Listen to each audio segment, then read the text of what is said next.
आज का हमारा जो चैप्टर है उसका नाम है distribution of ocean and continent. ये दुनिया भर में जो ओशन और कंटिनेंट है ये कैसे बने, ये कैसे डिस्ट्रीब्यूट हुए, इसको हमें इस चैप्टर में देखना है।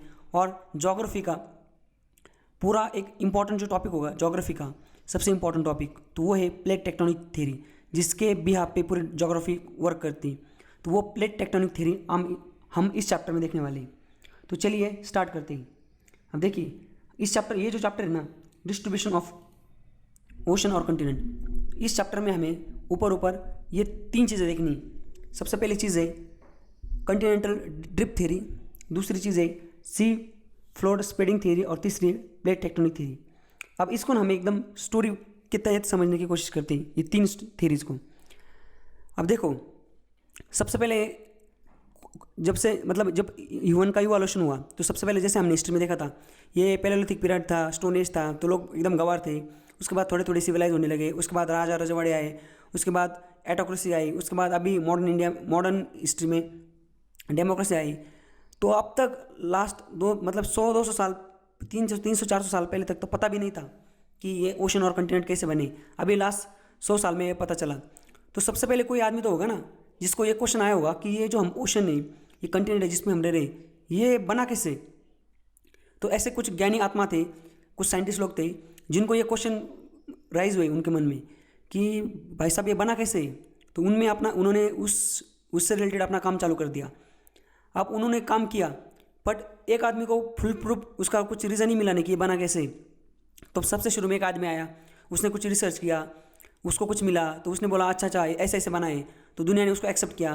पर बाद में पता चला 20-30 साल बाद कि भाई साहब ये तो गलत है, इसमें तो कुछ खामियाँ है, साइंस के हिसाब से इसकी जो थ्योरी वो गलत है। तो उसके बाद दूसरा आदमी आया, उसने पहले वाले का वर्क उठाया, उसमें कुछ एडिट मारा, कुछ अपडेट मारा, वापस नया वर्जन लेके आया, ऐसा हुआ है। वो भी दुनिया ने एक्सेप्ट किया। वापस 20-30 साल हो गए, वापस कोई नया आदमी आया, वापस नया वाला बोला भाई साहब इसमें कुछ खामियाँ है। वापस तीसरे वाले ने उसी के पहले जो दो थे उसका रिसर्च किया वर्क का और उसने अपनी एक थ्योरी दी। तो ऐसा चलता चलता 3-4 ऐसे साइंटिस्ट हैं, उन 3-4 लोग जो है उन्होंने उनके जो वर्क है उसको स्टडी करके लास्ट में एक आदमी आया और उसने एक थ्योरी लेकर आया प्लेट टेक्टोनिक थ्योरी। और उस थ्योरी के हिसाब से ये चीज़ को समझा गया कि हमारे, और वो फुल प्रूफ थ्योरी वो अभी तक टिल डेट एक्सेप्टेड है सब लोगों, सभी साइंटिस्ट के द्वारा। तो उस प्लेट टेक्टोनिक थ्योरी के हिसाब से हमारे ओशन और कंटिनेंट ये जैसे बने उस थ्योरी के बिहार पे हम बोल सकते हैं कि ऐसे ऐसे बने होंगे। तो आपको तो क्वेश्चन आता होगा कि आइलैंड है समंदर के बीच में, ये आइलैंड बीच में टापू कैसे बन गया बीच में, हम कंटिनेंट है, अर्थक्वेक कैसे आते हैं, सुनामी कैसे आती है। तो ये सारी जो चीज़ें ना उसका बेस है। इसलिए मैंने आपको बोला कि प्लेट टेक्टोनिक थ्योरी जो है ना वो ज्योग्राफी का बेस है, क्योंकि सारे जो हम टॉपिक पढ़ते हैं वो सारे इसी से, माउंटेन कैसे बने, प्लेन्स कैसे बने, प्लेटो कैसे बने। तो सभी चीज़ को हम पढ़ेंगे ना जब आगे चल के, तो उसमें एक बेसिक चीज़ आती है प्लेट टेक्टोनिक थ्योरी। तो वो जो प्लेट टेक्टोनिक थ्योरी ना वो यहाँ पे देखो, यहाँ तक हमें पहुँचने के लिए ना हमें पहले वाले जो रिसर्च थे उसको भी पढ़ना पड़ेगा। तो जैसे मैंने अभी आपको बताया कि हम एक स्टोरी लेके चलेंगे, चलिए फिर चलते हैं। तो ये तीन चीज़ें हमें देखनी है। तो सबसे पहले जो कंटिनेंटल ड्रिप थ्योरी इसको स्टार्ट करते हैं। अब देखो स्टोरी ऐसी है, एक आदमी था उसका नाम था अल्फ्रेड वेगनर। ये भाई साहब एक दिन अचानक से नींद से उठा रात को और उसको क्वेश्चन आ गया कि दुनिया कैसे बनी, ये दुनिया में जो ओशन है कंटिनेंट ये अलग अलग ऐसे ऐसे कंटिनेंट जो है ये अलग अलग कैसे है, बीच में समंदर क्यों है, ये ज्वाइन क्यों नहीं है, और इसकी लाइन ऐसी क्यों है वैसी क्यों है। तो ये सारे क्वेश्चन उसको आए। उसने पेन कागज़ लिया और अपना काम चालू करना स्टार्ट कर दिया। तो उसने काफ़ी लगभग 2-4 साल स्पेंड किया इस चीज़ पे, उसने काफ़ी रिसर्च किया। तब उसको एक चीज़ पाई गई उसकी रिसर्च में, उसको एक ऐसा फाउंड आउट हुआ कि अभी का जो मॉडर्न वर्ल्ड है ना हमारा, ये देखो यहाँ पे नॉर्थ अमेरिका है, साउथ अमेरिका, अफ्रीका, एशिया, ये जो हमारा मॉडर्न वर्ल्ड है जिसमें अलग अलग हमारे कंटिनेंट है, ओशन से अलग अलग, ये ना एक ज़माने में एक था। मतलब क्या था, मतलब ये जो मॉडर्न ज़माने में हमारा जो ये यहाँ पे ये कंटिनेंट और ओशन है ना, एक टाइम ऐसा था कि ये कंटिनेंट जो अलग अलग है ना, ये लॉन्ग डिस्टेंस रिलेशनशिप, ये एक टाइम ऐसा था कि ये एक ही था, ये पूरा एक ही लैंड मास था। और ये जो ओशन अलग अलग बटे ना, Atlantic ocean, Pacific ocean, Indian ocean, ये भी एक ही वाटर बॉडी था। अब देखो ये तो मतलब ऑफकोर्स अगर ये सारा एक होगा कंटिनेंट लैंड मास तो ये एक ही सी होगा। अब ये जो सबसे बड़ा था ना ये लैंड मास एक ही जॉइन, इसको बोलते पेंजिया। और ये जो एक यूनिवर्सल ओशन था ना एक, उसका नाम था 33 सी। आप समझ रहे हैं आप। तो क्वेश्चन आएगा कि ये जो लैंड मास है पेंजिया वाली जो थ्योरी कंटिनेंटल ड्रिप थ्योरी, सबसे पहला क्वेश्चन कंटिनेंटल ड्रिप थ्योरी किसने प्रपोज की थी, तो अल्फ्रेड वेगनर ने की थी। उसके बाद कब आई थी, 1915 में आई थी। और उसने क्या बोला था कि हमारा जो अर्थ है ये पहले, यहाँ पे जो कंटिनेंट है ये पहले एक ही बड़ी बॉडी थी, एक ही बड़ा लैंड मास था, और बाद में इसका डिसइंटीग्रेशन हुआ, ये टुकड़े टुकड़े हुए। तो उसने बोला था कि अर्थ के जो शुरू में 2 टुकड़े हुए इतना, वो था, पहला टुकड़ा था लोरेशिया, दूसरा था गोंडवाना। गोंडवाना नीचे था और लोरेशिया ऊपर वाला था। तो ये लोरेशिया और गोंडवाना ये 2 टुकड़े में बट गई थी हमारी बड़ी लैंड मास, जिसका नाम था पेंजिया। अब इंडिया है ना, इंडिया देखो यहाँ पे ये वाला दिख रहा है आपको, ये इंडिया है। इंडिया ना लोरेशिया का, गोंडवाना का पार्ट था, लोरेशिया का नहीं था। लोरेशिया मतलब नॉर्थ वाला, और ये इंडिया यहाँ वाला। तो ये भाई साहब पुतिन भाई साहब जो है ना वो लोरेशिया का पार्ट थे, और इंडिया जो है मोदी भाई साहब वो गोंडवाना का पार्ट थे। तो क्वेश्चन आपको वही आएगा कि according to continental drift theory India was part of Laurasia, Gondwana, या मतलब ऐसे क्वेश्चन और 1-2 ऑप्शन डाल देंगे वो। तो हम ना गोंडवाना का पार्ट थे। तो 3-4 क्वेश्चन हो गए, 1 क्वेश्चन हो गए, 2 क्वेश्चन हो गए, 3 हो गए और 4। तो 4 क्वेश्चन इस पे आ सकते हैं। तो समझ गए अभी आप। ये भाई साहब को सपना आया कि अर्थ कैसे बनी होगी, अर्थ मतलब हमारा कंटिनेंट और ओशन कैसे बने होंगे। तो इन्होंने काफ़ी रिसर्च की, तो इनको ऐसा पता चला कि रिसर्च में आपने कि ये जो लैंड मास अलग अलग है, एक टाइम पे एक ही पार्ट थे, एक ही बड़ा लैंड मास था, और बाद में इसका डिवाइड हो गया 2 पार्ट में। ऊपर वाला पार्ट था लोरेशिया, नीचे वाला पार्ट था गोंडवाना, और इंडिया गोंडवाना का पार्ट है। तो ऐसे अलग अलग इसने फिर बाद में उनको पता चला, उसको पता चला कि बाद में ये डिसइंटीग्रेट हो गया और इसके ऐसे अलग अलग कंटिनेंट बन गए। अब लोग तो लोग है, लोग बोले भाई साहब तू कुछ भी बोलेगा हम ऐसे सुन ले, हम कैसे यकीन करें तू सच बोल रहा है। तो ये कुछ प्रूफ लेके आया लोगों के सामने। तो जब इसने एक प्रेस कॉन्फ्रेंस रखी होगी और सबको बोला होगा कि मैंने आज एक खोज की है कि दुनिया ऐसा ऐसी एक ही पार्ट थी, एक ही लैंड मास था, तो लोग वाले बाकी साइंटिस्ट बोले कागज़ दिखा, बोल बच्चन मत मार। तो ये कुछ प्रूफ लेके आया। देखो तो प्रूफ ये थे, ऐसे थे। सबसे पहले था कोस्ट लाइन। इसने क्या कर दिया, इसने बोला मैचिंग दी कोस्ट लाइन। इसने क्या कर दिया, सारी जो कोस्ट लाइन है ना, देखो ये वाली अभी देखो यहाँ पे इंडिया वाला, अगर इंडिया को यहाँ पे इंडिया ने इसको निकालो और ऑस्ट्रेलिया को यहाँ नीचे खींच लाओ, और ये ऑस्ट्रेलिया को इधर यहाँ से खींच लाओ, अफ्रीका को यहाँ खींच लाओ, इंडिया को इधर, ऐसा उसमें ये फिट हो जाता है। आपने वो कार्ड वाला गेम खेला होगा, देखो अलग अलग, जैसे कि कोई बड़ा बड़ा एक ये डायग्राम है या कुछ भी हो, एक फोटो है, उसको कार्ड होते हैं, उसको टुकड़े टुकड़े हो जाते हैं और बाद में बच्चों को दिया जाता है उसको ज्वाइन कर दो। तो वैसे इसने क्या कर दिया, इसने पूरा वर्ल्ड मैप लिया, उसको काट दिया ऐसे कई चीज़ें, उसके टुकड़े टुकड़े कर दिए, और इसने अभी बोला सबको कि देखो ये ज्वाइन हो रही, देखो ये इंडिया इधर घुस रहा है या अफ्रीका, तो मतलब ये यहाँ पे यूरेशिया ये इधर आके ज्वाइन हो रहा है। यूरेशिया मतलब यूरोप और एशिया, ये दोनों मिला के यूरेशिया होता है। तो इसने ऐसे लोगों को प्रूव करके दिखाया कि ये जो अलग अलग कोस्ट लाइन है सारे देशों की, सारे कंटिनेंट की, ये मैच हो रहे भाई साहब, ये एक ही बन रहा है। इसका मतलब कुछ टाइम पहले ये सब जो थे वो एक ही पार्ट थी। तो कुछ लोग बोले ठीक है, कुछ लोग बोले कोइंसिडेंस भी तो हो सकता है, ये अपने आप कोइंसिडेंस भी तो हो सकता है, ऐसे थोड़ी ऐसा है, इसमें कोई फैक्चुअल ये दो, फैक्चुअल हमें डेटा दो। तो इसने क्या कर दिया, इसने बोला डिस्ट्रीब्यूशन ऑफ फॉसिल्स। फॉसिल मतलब क्या, ये जो बड़े बड़े एनिमल वगैरह थे ना, डायनासोर पुराने ज़माने के, ये जब मर जाते थे ना तो ये गड़ जाते थे ज़मीन में, तो इनकी हड्डी वड्डी मिल जाती है अभी भी। तो इसने बोला कि देखो रिसर्च में तो ऐसा पाया गया है, मैंने जो रिसर्च किया और मैंने काफ़ी डेटा उठाया हर एक फील्ड का, तो मुझे ऐसा पता चला कि ऑस्ट्रेलिया जो है, ऑस्ट्रेलिया और इंडिया, यहाँ पे जो फॉसिल मिलते हैं ना, फॉसिल ये जो जानवर है इनके जो अवशेष मिलते हैं ना पुराने वाले, ये मैच कर रहे हैं। ये नॉर्थ अमेरिका और ये जो रशिया है ये भी मैच कर रहे हैं। इसका मतलब यहाँ पे जानवर एक जैसे रहते थे शुरू में। तो ये जो सारे के सारे हैं ये एक ही पार्ट था पहला, ये पूरा अर्थ एक लैंड मास था। तो लोगों ने फिर बोला भाई साहब कोइंसिडेंस भी तो हो सकता है, ठोस पुरावा, एक स्ट्रिक्ट हमें ऐसा एविडेंस दो जिस पे हम बिलीव कर सकते। तो इसने बोला वापस वही चीज़ कि एज ऑफ रॉक, आप जो सारे कंटिनेंट हैं इसका एज निकाल के देखो, सारा का सारा एज एक ही होगा, एक ही एज के हो गए, इसका मतलब एक ही थे। तो लोगों ने बोला भाई साहब ऐसा थोड़ी, वो ऐसा भी हो सकता है ना कि एक ही टाइम पे हर एक कंटिनेंट बना होगा अलग अलग से। उस पर उसने बाद में एक दिया, देखो palaeoclimatic evidence, glacier evidence. इसने क्या बोला, देखो इसने बोला इंडिया है। अभी इंडिया कौन सा देश है, ट्रॉपिकल कंट्री, यहाँ पे ट्रॉपिक ऑफ कैंसर जगह है ये 23 पे।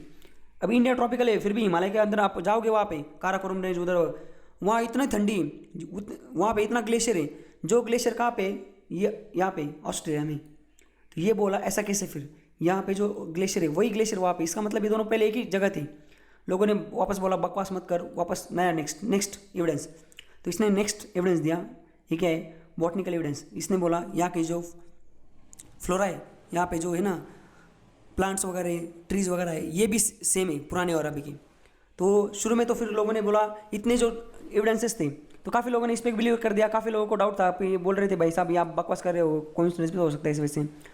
फिर इसका जो है ना ये चलता रहा थोड़े दिन तक, 1915 में इसने स्टार्ट कर दिया कि इसने अल्फ्रेड वेगनर ने, थोड़े दिन तक एक्सेप्ट हुआ, पर बाद में नया प्लेयर आया फिर ये वापस ये जो थ्योरी ये जो है ये बैन कर दी, मतलब ये बोला कि ये गलत है। इसके जो रिसर्च पेपर है इसको यूनिवर्सिटी में जो पहले दिए गए थे पढ़ने के लिए कि ये थ्योरी सही है, फिर अभी इसको सिर्फ एज अ बेस यूज़ करने लगा कि इसने कुछ बोला था बट वो सही नहीं, तो फिर इसको लोगों ने डिस्कार्ड कर दिया इसकी थ्योरी को। बट इसकी जो एक चीज़ थी ना वो सही थी, जो लोग बिलीव नहीं कर रहे थे। और बाद में वो प्लेट टेक्टोनिक जब थ्योरी आई 1960 के दशक में, तब ये बात इसकी जो है लोगों ने बिलीव कर दी। तो इसकी जो चीज़ थी ना जिसने बोला था एक चीज़, वो बहुत सही थी, वो बाद में प्रूव हुआ। जो ये प्रूव नहीं कर पाया, वो प्रूव क्या थी पता है? वो चीज़ क्या थी? वो चीज़ ये थी कि ये जो सारे कंटिनेंट है ना एक टाइम पे एक ही लैंड मास थे जिसका नाम पेंजा था, और बाद में इसके 2 टुकड़े हुए और बाद में और टुकड़े हुए, और फिर ऐसे ही पूरा हमारा बढ़ गया ये कंटिनेंट और ये कंट्रीज़। तो ये बात सही थी इसकी। पर अभी ये बात सही क्या फिलहाल अभी लोगों ने माना है क्या? नहीं। इसके जो एविडेंस है ये इसको प्रूव नहीं कर पाया।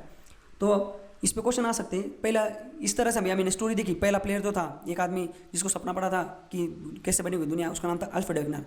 तो पहली चीज़ है Alfred Wegener is equal to continental drift theory is equal to 1915 is equal to Pangaea is equal to Laurasia Gondwana is equal to modern world. तो इस पे क्वेश्चन आ सकते हैं। और अगर ये यूपीएससी ने जो है यूपीएससी आईएएस वाला जो पेपर है उसमें ये क्वेश्चन ये 4 ऑप्शन दिए थे उन्होंने कि ये कौन से एविडेंस है कंटिनेंटल ड्रिफ्ट थ्योरी को जब प्रपोज किया गया था तब अल्फ्रेड वेगनर ने कौन से एविडेंस को पेश किया था।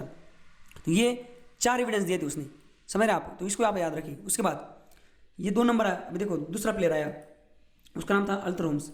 अब 1915 के बाद कब है ये देखो ये वाला, अब अल्थर होम्स आया था। पहला कौन सा था? Alfred Wegener. वो कब आया था? 1915 में। ये 1930 में है। अब इसने क्या कर दिया, इसने बोला, इसको ये बात समझ गई कि अल्फ्रेड वेगनर जो बोल रहा है ना ये बात सही बोल रहा है कि ये सब के सब है। इसको भी सपना आया था एक बार। इसको लगा कि ये भी सोया था रात में, इसको भी सपना आया कि दुनिया कैसे बनी होगी, ये कंटिनेंट, ये वादियाँ, ये ओशन, ये कैसे बने होंगी। तो फिर इसने भी रिसर्च किया, तो इसको तो एक मिला रिसर्च मिल गया। तो इसने क्या कर दिया, गया उधर लाइब्रेरी में, इसने वो उसकी फाइल उठाई अल्फ्रेड वेगनर की, इसको पढ़ा उसने। इसको एक बात समझ गई कि वेगनर भाई साहब जो बोल रहे हैं वो बात सही बोल रहे हैं कि ये जो पूरी दुनिया है ना ये पहले एक ही कंटिनेंट था, पूरा एक ही लैंड मास था, पर इसको प्रूव कैसे करना है। तो इसने बोला ये जो एविडेंस दे रहा नहीं, ये बच्चा नहीं एविडेंस है, बच्चों को बताने वाली स्टोरी, ये ठोस सबूत नहीं है। तो फिर ठोस सबूत कैसे किया जाए? तो इसने काफ़ी रिसर्च किया, तो इसने एक पॉसिबिलिटी जताई। पॉसिबिलिटी मतलब क्या? इसने एक बताया कि अनुमान। इसने बोला कि देखो अभी हमने देखा था पहले चैप्टर में क्या, structure of the earth interior, उसमें हमने क्या देखा था, जो अर्थ है इसके अंदर एक इंटीरियर में कोर होता है, उसके बाद एक मेंटल होता है और यहाँ पे एक क्रस्ट होता है। ये जो क्रस्ट होता है ये 100-200 किलोमीटर तक होता है। ये जो मेंटल है ये 200 से लेकर मतलब 3000 तक होता है, और 3000 से लेकर 6000 तक होता है। ऐसा पूरा इसका क्लासिफिकेशन हमने देखा था। अब इसने क्या बोला, अंदर जो कोर है ये सॉलिड है, ये लिक्विड है और ये सॉलिड है। इसने बोला कि एक चीज़ उसने पॉसिबिलिटी बताई कि वेगनर भाई सब तो सही बोल रहे हैं, पर ये कंटिनेंटल फिर मुँह कैसे हुए होंगे, ऊपर ऐसे उठा के थोड़ी डाला होगा। इसका मतलब अंदर कुछ लोचा है, मतलब अर्थ के अंदर कुछ लोचा हो रहा है, उसकी वजह से ये कंटेंट एक जगह से दूसरी जगह जा रहे हैं। तो वो लोचा क्या है? तो उसने थोड़ा रिसर्च मारा और उसको ऐसा पता चला, ये जो मेंटल ना अपर मेंटल, उसको ऐसा पता चला कि मेंटल में क्या है, ये जो यहाँ पे जो अंदर जो है ना पत्थर, इसमें क्या हो जाता है, रेडियो एलिमेंट एक्टिव हो जाते हैं और उसकी वजह से प्रेशर बनता है और ये गर्म हो जाते हैं और ये लिक्विड फॉर्म में आ जाते हैं कुछ। और गर्म होने की वजह से क्या हो जाता है, ये यहाँ पे देखो ये अर्थ ये बाहर आने की कोशिश करती है, और जैसे ये बाहर आते हैं ना ये क्रस्ट ब्रेक हो जाती है और क्रस्ट ब्रेक हो जाती है, और ये देखो एक दूसरे से ऐसे दूर जाती है। तो इसका बोलना क्या था, जैसे ये पूरा एरिया अगर हमने मान लिया ये 500 किलोमीटर का एरिया है, इधर एक बहुत बड़ा लैंड मास है, तो इसने क्या बोला, अंदर जो है ना कन्वेक्शनल करंट नाम की एक चीज़ होती है। कन्वेक्शनल करंट मतलब क्या, अंदर जो लावा है ना वो घूमता है, ऐसा देखो ऐसा घूमता है दोनों, ये लेफ्ट वाला जो मतलब ऐसा इधर जाएगा, ये एंटी क्लॉकवाइज और एक क्लॉकवाइज। अंदर है ना कुछ एक चीज़ होती है जिसको आगे चल के प्लेट बोला गया, प्लेट टेक्टोनिक का प्लेट। पहले इसको पता नहीं था ये प्लेट वेट है, इसको इतना पता चला बस कि अंदर कुछ तो जुगाड़ है जो घूम रहा है इसके वजह से, जैसे अभी हमने जैसे बोला कितना 500 किलोमीटर का एक ये बड़ा कंटिनेंट है, ये घूम रहा है, उसकी वजह से क्या हुआ, लावा बाहर आने की कोशिश कर रहा है और यहाँ पे अर्थ जो है वो ब्रेक हो गई क्रस्ट, और ये 2 टुकड़े हो गए इसके, और ये घूमता रहा, तो ये लैंड मास इधर घूम गया, ये उधर घूम गया, ये ऐसे बड़ा हो गया, उसमें मतलब बारिश हुई, पानी भर गया और ये समंदर हो गया, और ऐसे ये 2 टुकड़े हो गए एक लैंड मास की। इसका मतलब इसकी जो थ्योरी थी, क्या हमने क्या सीखा अभी इसकी थ्योरी के हिसाब से, कन्वेक्शनल करंट थ्योरी के हिसाब से हमने ये सीखा कि अल्थर होम्स जो था इसने ये बोला कि अर्थ का जो मेंटल है, मेंटल के अंदर वो पूरी बात आगे हमें दिखनी, पर अब तक इसने जब बोला था तब तक सिर्फ इसको ये इतना पता चला था कि अर्थ का जो मेंटल है ना इसमें कुछ तो चीज़ है जो घूम रही है, और घूमने की वजह से नीचे अंदर घूम रही है, इसकी वजह से ऊपर वाला जो क्रस्ट है वो भी घूम रहा है और उसको ब्रेक हो जा रहा है और वो दूर जा रहा है एक दूसरे से। इतनी चीज़ बस इसने बोली थी 1930 में, समझ रहे? 1915 Alfred Wegener, 1930 Arthur Holmes convection current theory. तो अगर क्वेश्चन आएगा कन्वेक्शन करंट थ्योरी किसने प्रपोज की थी, तो अल्तरहुब ने प्रपोज की थी। अभी यहाँ तक समझ गए आपको, दो अभी हीरो हो गए हमारे स्टोरी की, अभी आगे चलना है हमें। तो इस तरह से देखो हमने दो चीज़ें अभी, हमें जो यहाँ पे तीन चीज़ें देखनी थी, convection current, continental drift theory और कन्वेक्शन करंट थ्योरी, ये दो चीज़ें हमने देख ली। मतलब ऊपर ऊपर हमारा जो तीन टॉपिक देखने थे हमें, उसमें पहले तो हो गया, उसके अंदर ही था ये। तो अब तक क्या देखा हमने, एक बार वापस 30 सेकंड में रिवाइज मारती। हमने देखा अल्फ्रेड वेगनर नाम का एक आदमी था जिसको सपना पड़ा कि दुनिया कैसे बनी होगी। फिर उसने 1915 में एक थ्योरी लेके आया वो, जिसका नाम था कॉन्टिनेंटल ड्रिफ्ट थ्योरी। इसके हिसाब से इसने बोला कि ये जो सारे कंटिनेंट है, ये एक टाइम ऐसा था कि ये एक ही लैंड मास थे और बाद में ये ड्रिफ्टिंग हो गई इसकी, ये दूर दूर चले गए। उसके लिए उसने कुछ एविडेंस दिए, पर वो एविडेंस एकदम बचकाने थे, इसलिए उसको लोगों ने भरोसा नहीं किया। लोगों ने बोला चल भाग। तो फिर इसकी थ्योरी डिसअपॉइंट, मतलब इसको डिस्कार्ड कर दिया लोगों ने। उसके बाद दूसरा आया, उसका नाम था अल्तरहुब्स। वो कब आया, 1930 में। उसको पता चला कि जो अल्फ्रेड वेगनर भाई साहब है वो सही बोल रहे हैं, पर प्रूफ जो है वो बचकाने है। तो इसने कुछ सोचने की, इसने बोला कुछ हम सर्च मारते हैं।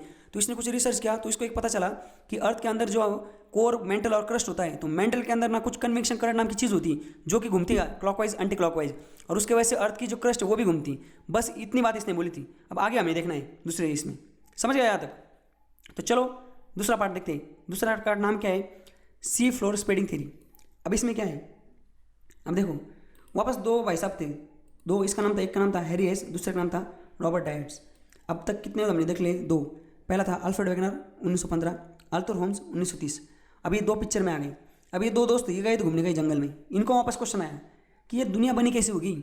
तो इनको बोला ये वादिया, ये समंदर, ये लैंड मास, ये कैसे बना होगा, अलग अलग कैसे हुआ होगा, ये इनका इन्वेशन कैसे हुआ होगा। फिर ये लोग घर गए, इन्होंने सोचा हम इस पर कुछ रिसर्च करते हैं। तो जैसे ये रिसर्च करने लगे लाइब्रेरी में, तो इनको किसी ने बताया कि भाई साहब इस पे दो आदमी, उन्होंने तो अपना सर पीटा इस पे, तो इनको बनाया बनाया मिल गया मलिदा। इन्होंने फिर उठाया उनका रिसर्च, दोनों को उन्होंने स्टडी किया काफ़ी साल भर, कि इनको लगा कि ये अल्फ्रेड भाई साहब सही बोल रहे। लोग उनको ना बेकार, मतलब लोग उनको बेवकूफ़ समझ रहे, बट ये भाई साहब सही बोल रहे कि लैंड मास पहले एक ही था, पर प्रूफ नहीं हमारे पास। और जो अल्तर होम्स है, इसने जो प्रूफ दिए वो दिया है, पर ये आधा और ये खुद ही कन्फ्यूज है। बात तो सही कर रहा है वो भी, पर इसको प्रूव कैसे करें। तो तीनों ने ना एक चीज़ का इन्वेंशन किया, वो बहुत इंपॉर्टेंट साबित हुई। किसके लिए, प्लेट टेक्टोनिक थ्योरी के लिए। जो लास्ट में 1960 में प्लेट टेक्टोनिक थ्योरी आई थी, वो सारी जो थ्योरी ना, ये उन्होंने ना इनका जो कंसेप्ट है उसको उठाया, बस प्रूव उसने किया था लास्ट वाले ने। तो ये जो थी सी फ्लोर स्प्रेडिंग थ्योरी, इन्होंने दी थी, किसने, हैरी हेस और रॉबर्ट डायट्स। तो हैरी हेस और डायट्स, अब देखो ये क्या है, आपको मैं एक बार समझा तो आपको थोड़ा बैकग्राउंड देखते हैं। अब क्या हुआ था, ज़माना चल रहा था 1940 का, 1940 था, 40 का मतलब 1939, 39। आपको पता होगा उस टाइम पे क्या चल रहा था दुनिया में। उस टाइम चल रहा था वर्ल्ड वार में एक साइड पे थे हमारे हिटलर, यो हिटलर, और दूसरे साइड पे थे ये अंग्रेज़।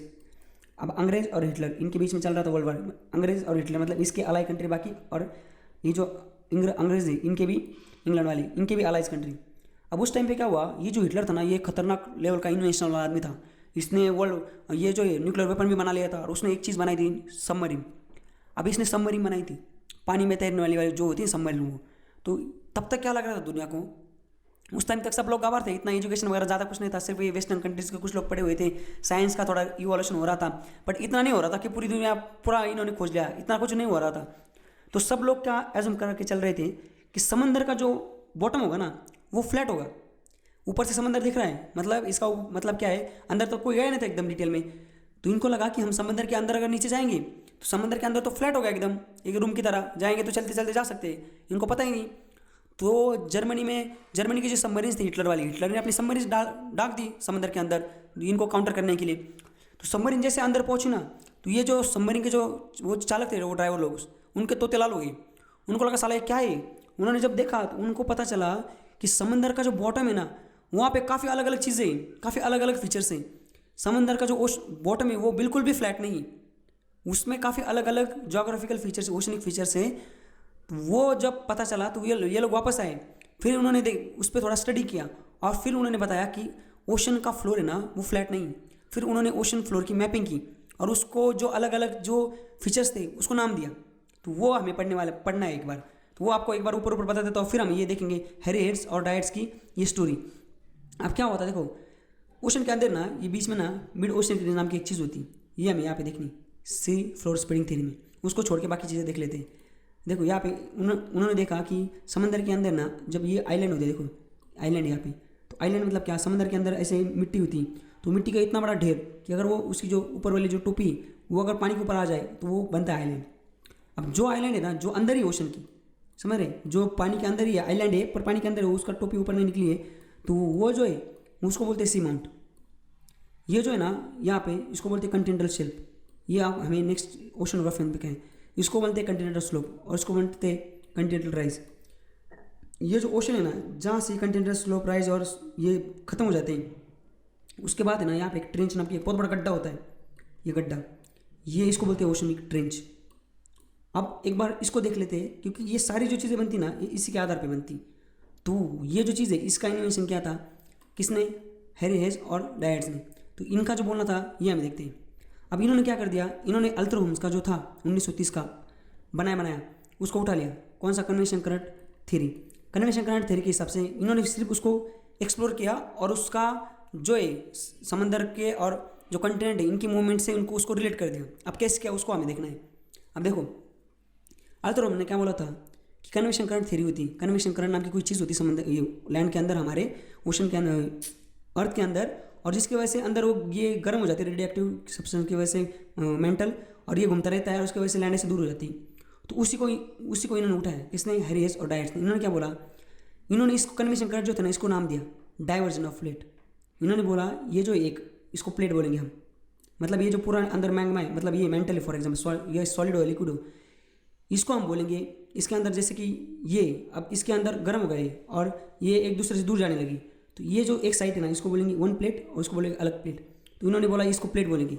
और डाइवर्जन मतलब ये क्या है, एक दूसरे से दूर जाना, डाइवर्जन मतलब दूर जाना, डिवोर्स, डाइवर्स, समझ रहे हो आप, तो एक दूसरे से दूर जाना।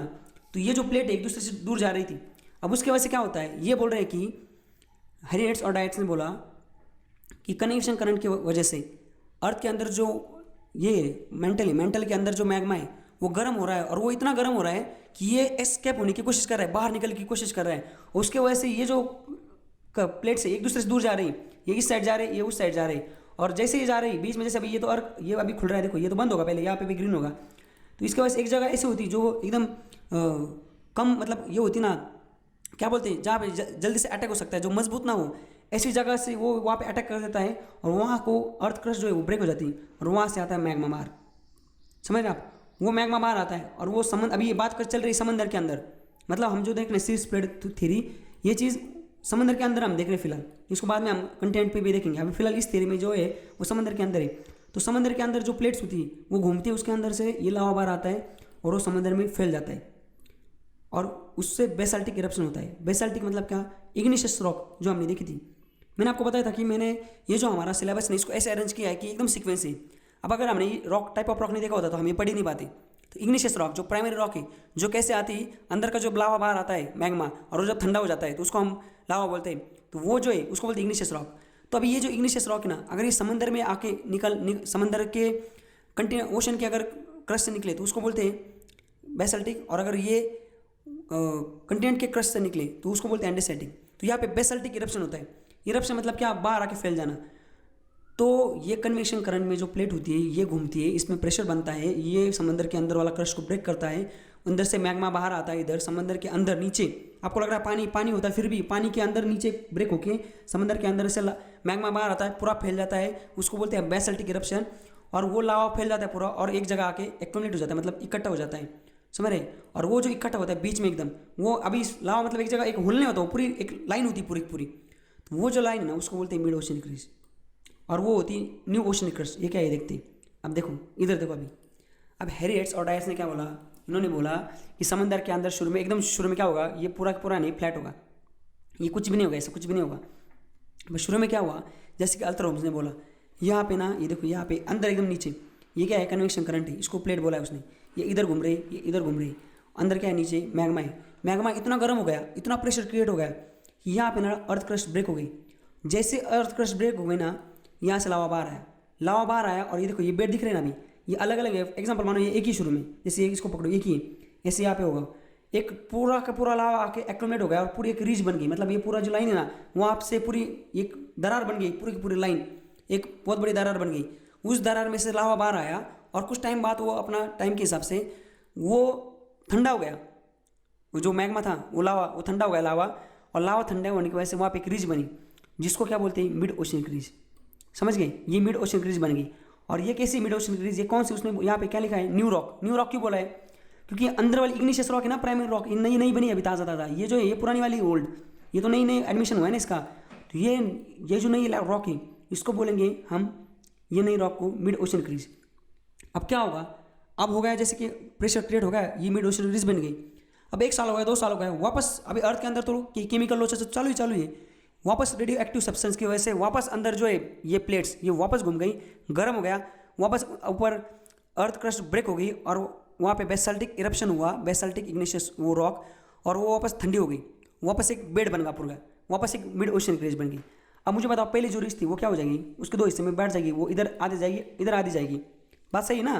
तो वापस तब भी तो नहीं आएगी, वापस नहीं आएगी, तो अब ये 2 नंबर की वापस एक रिज बन गई, वापस 2-4 महीने बाद वापस इरप्शन हुआ, तो ये 2 नंबर बनी थी, इसका भी डिवाइड होगा ऐसे ऐसे ऐसे करते नई मिड ओशन क्रीज बनेगी, पुराने वाली 2 साइड में बढ़ जाएगी।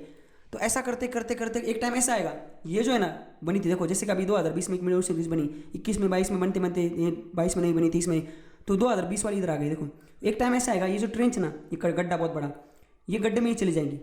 कब, 2020 वाली, मतलब जैसे कि 2500 आ गया, तो 500 साल में क्या होगा, 480 साल में ये पहली जो बनी थी अभी 2020 में, इधर जाके ये गड्ढे में चली गई। ये गड्ढा बहुत नीचे होता है, 10 किलोमीटर 5 किलोमीटर इतना होता है। जैसे ये नीचे चली गई, ये नीचे चलने के बाद वापस अंदर देखो, ये जब नीचे जाएगी तो वापस से अर्थ के क्या मेंटल में चल जाएगी, और मेंटल में घूम के वापस इधर कभी न कभी वापस हज़ारों मिलियंस ईयर वापस यहाँ आएगी, वो रिएक्टिव सब्सटेंस के चक्कर में वापस गर्म होगी और वापस यहाँ पे आएंगी। इसका मतलब ओशन के अंदर जो मिट्टी है, इसका ये जो प्यार का सिलसिला ये चलता रहता है।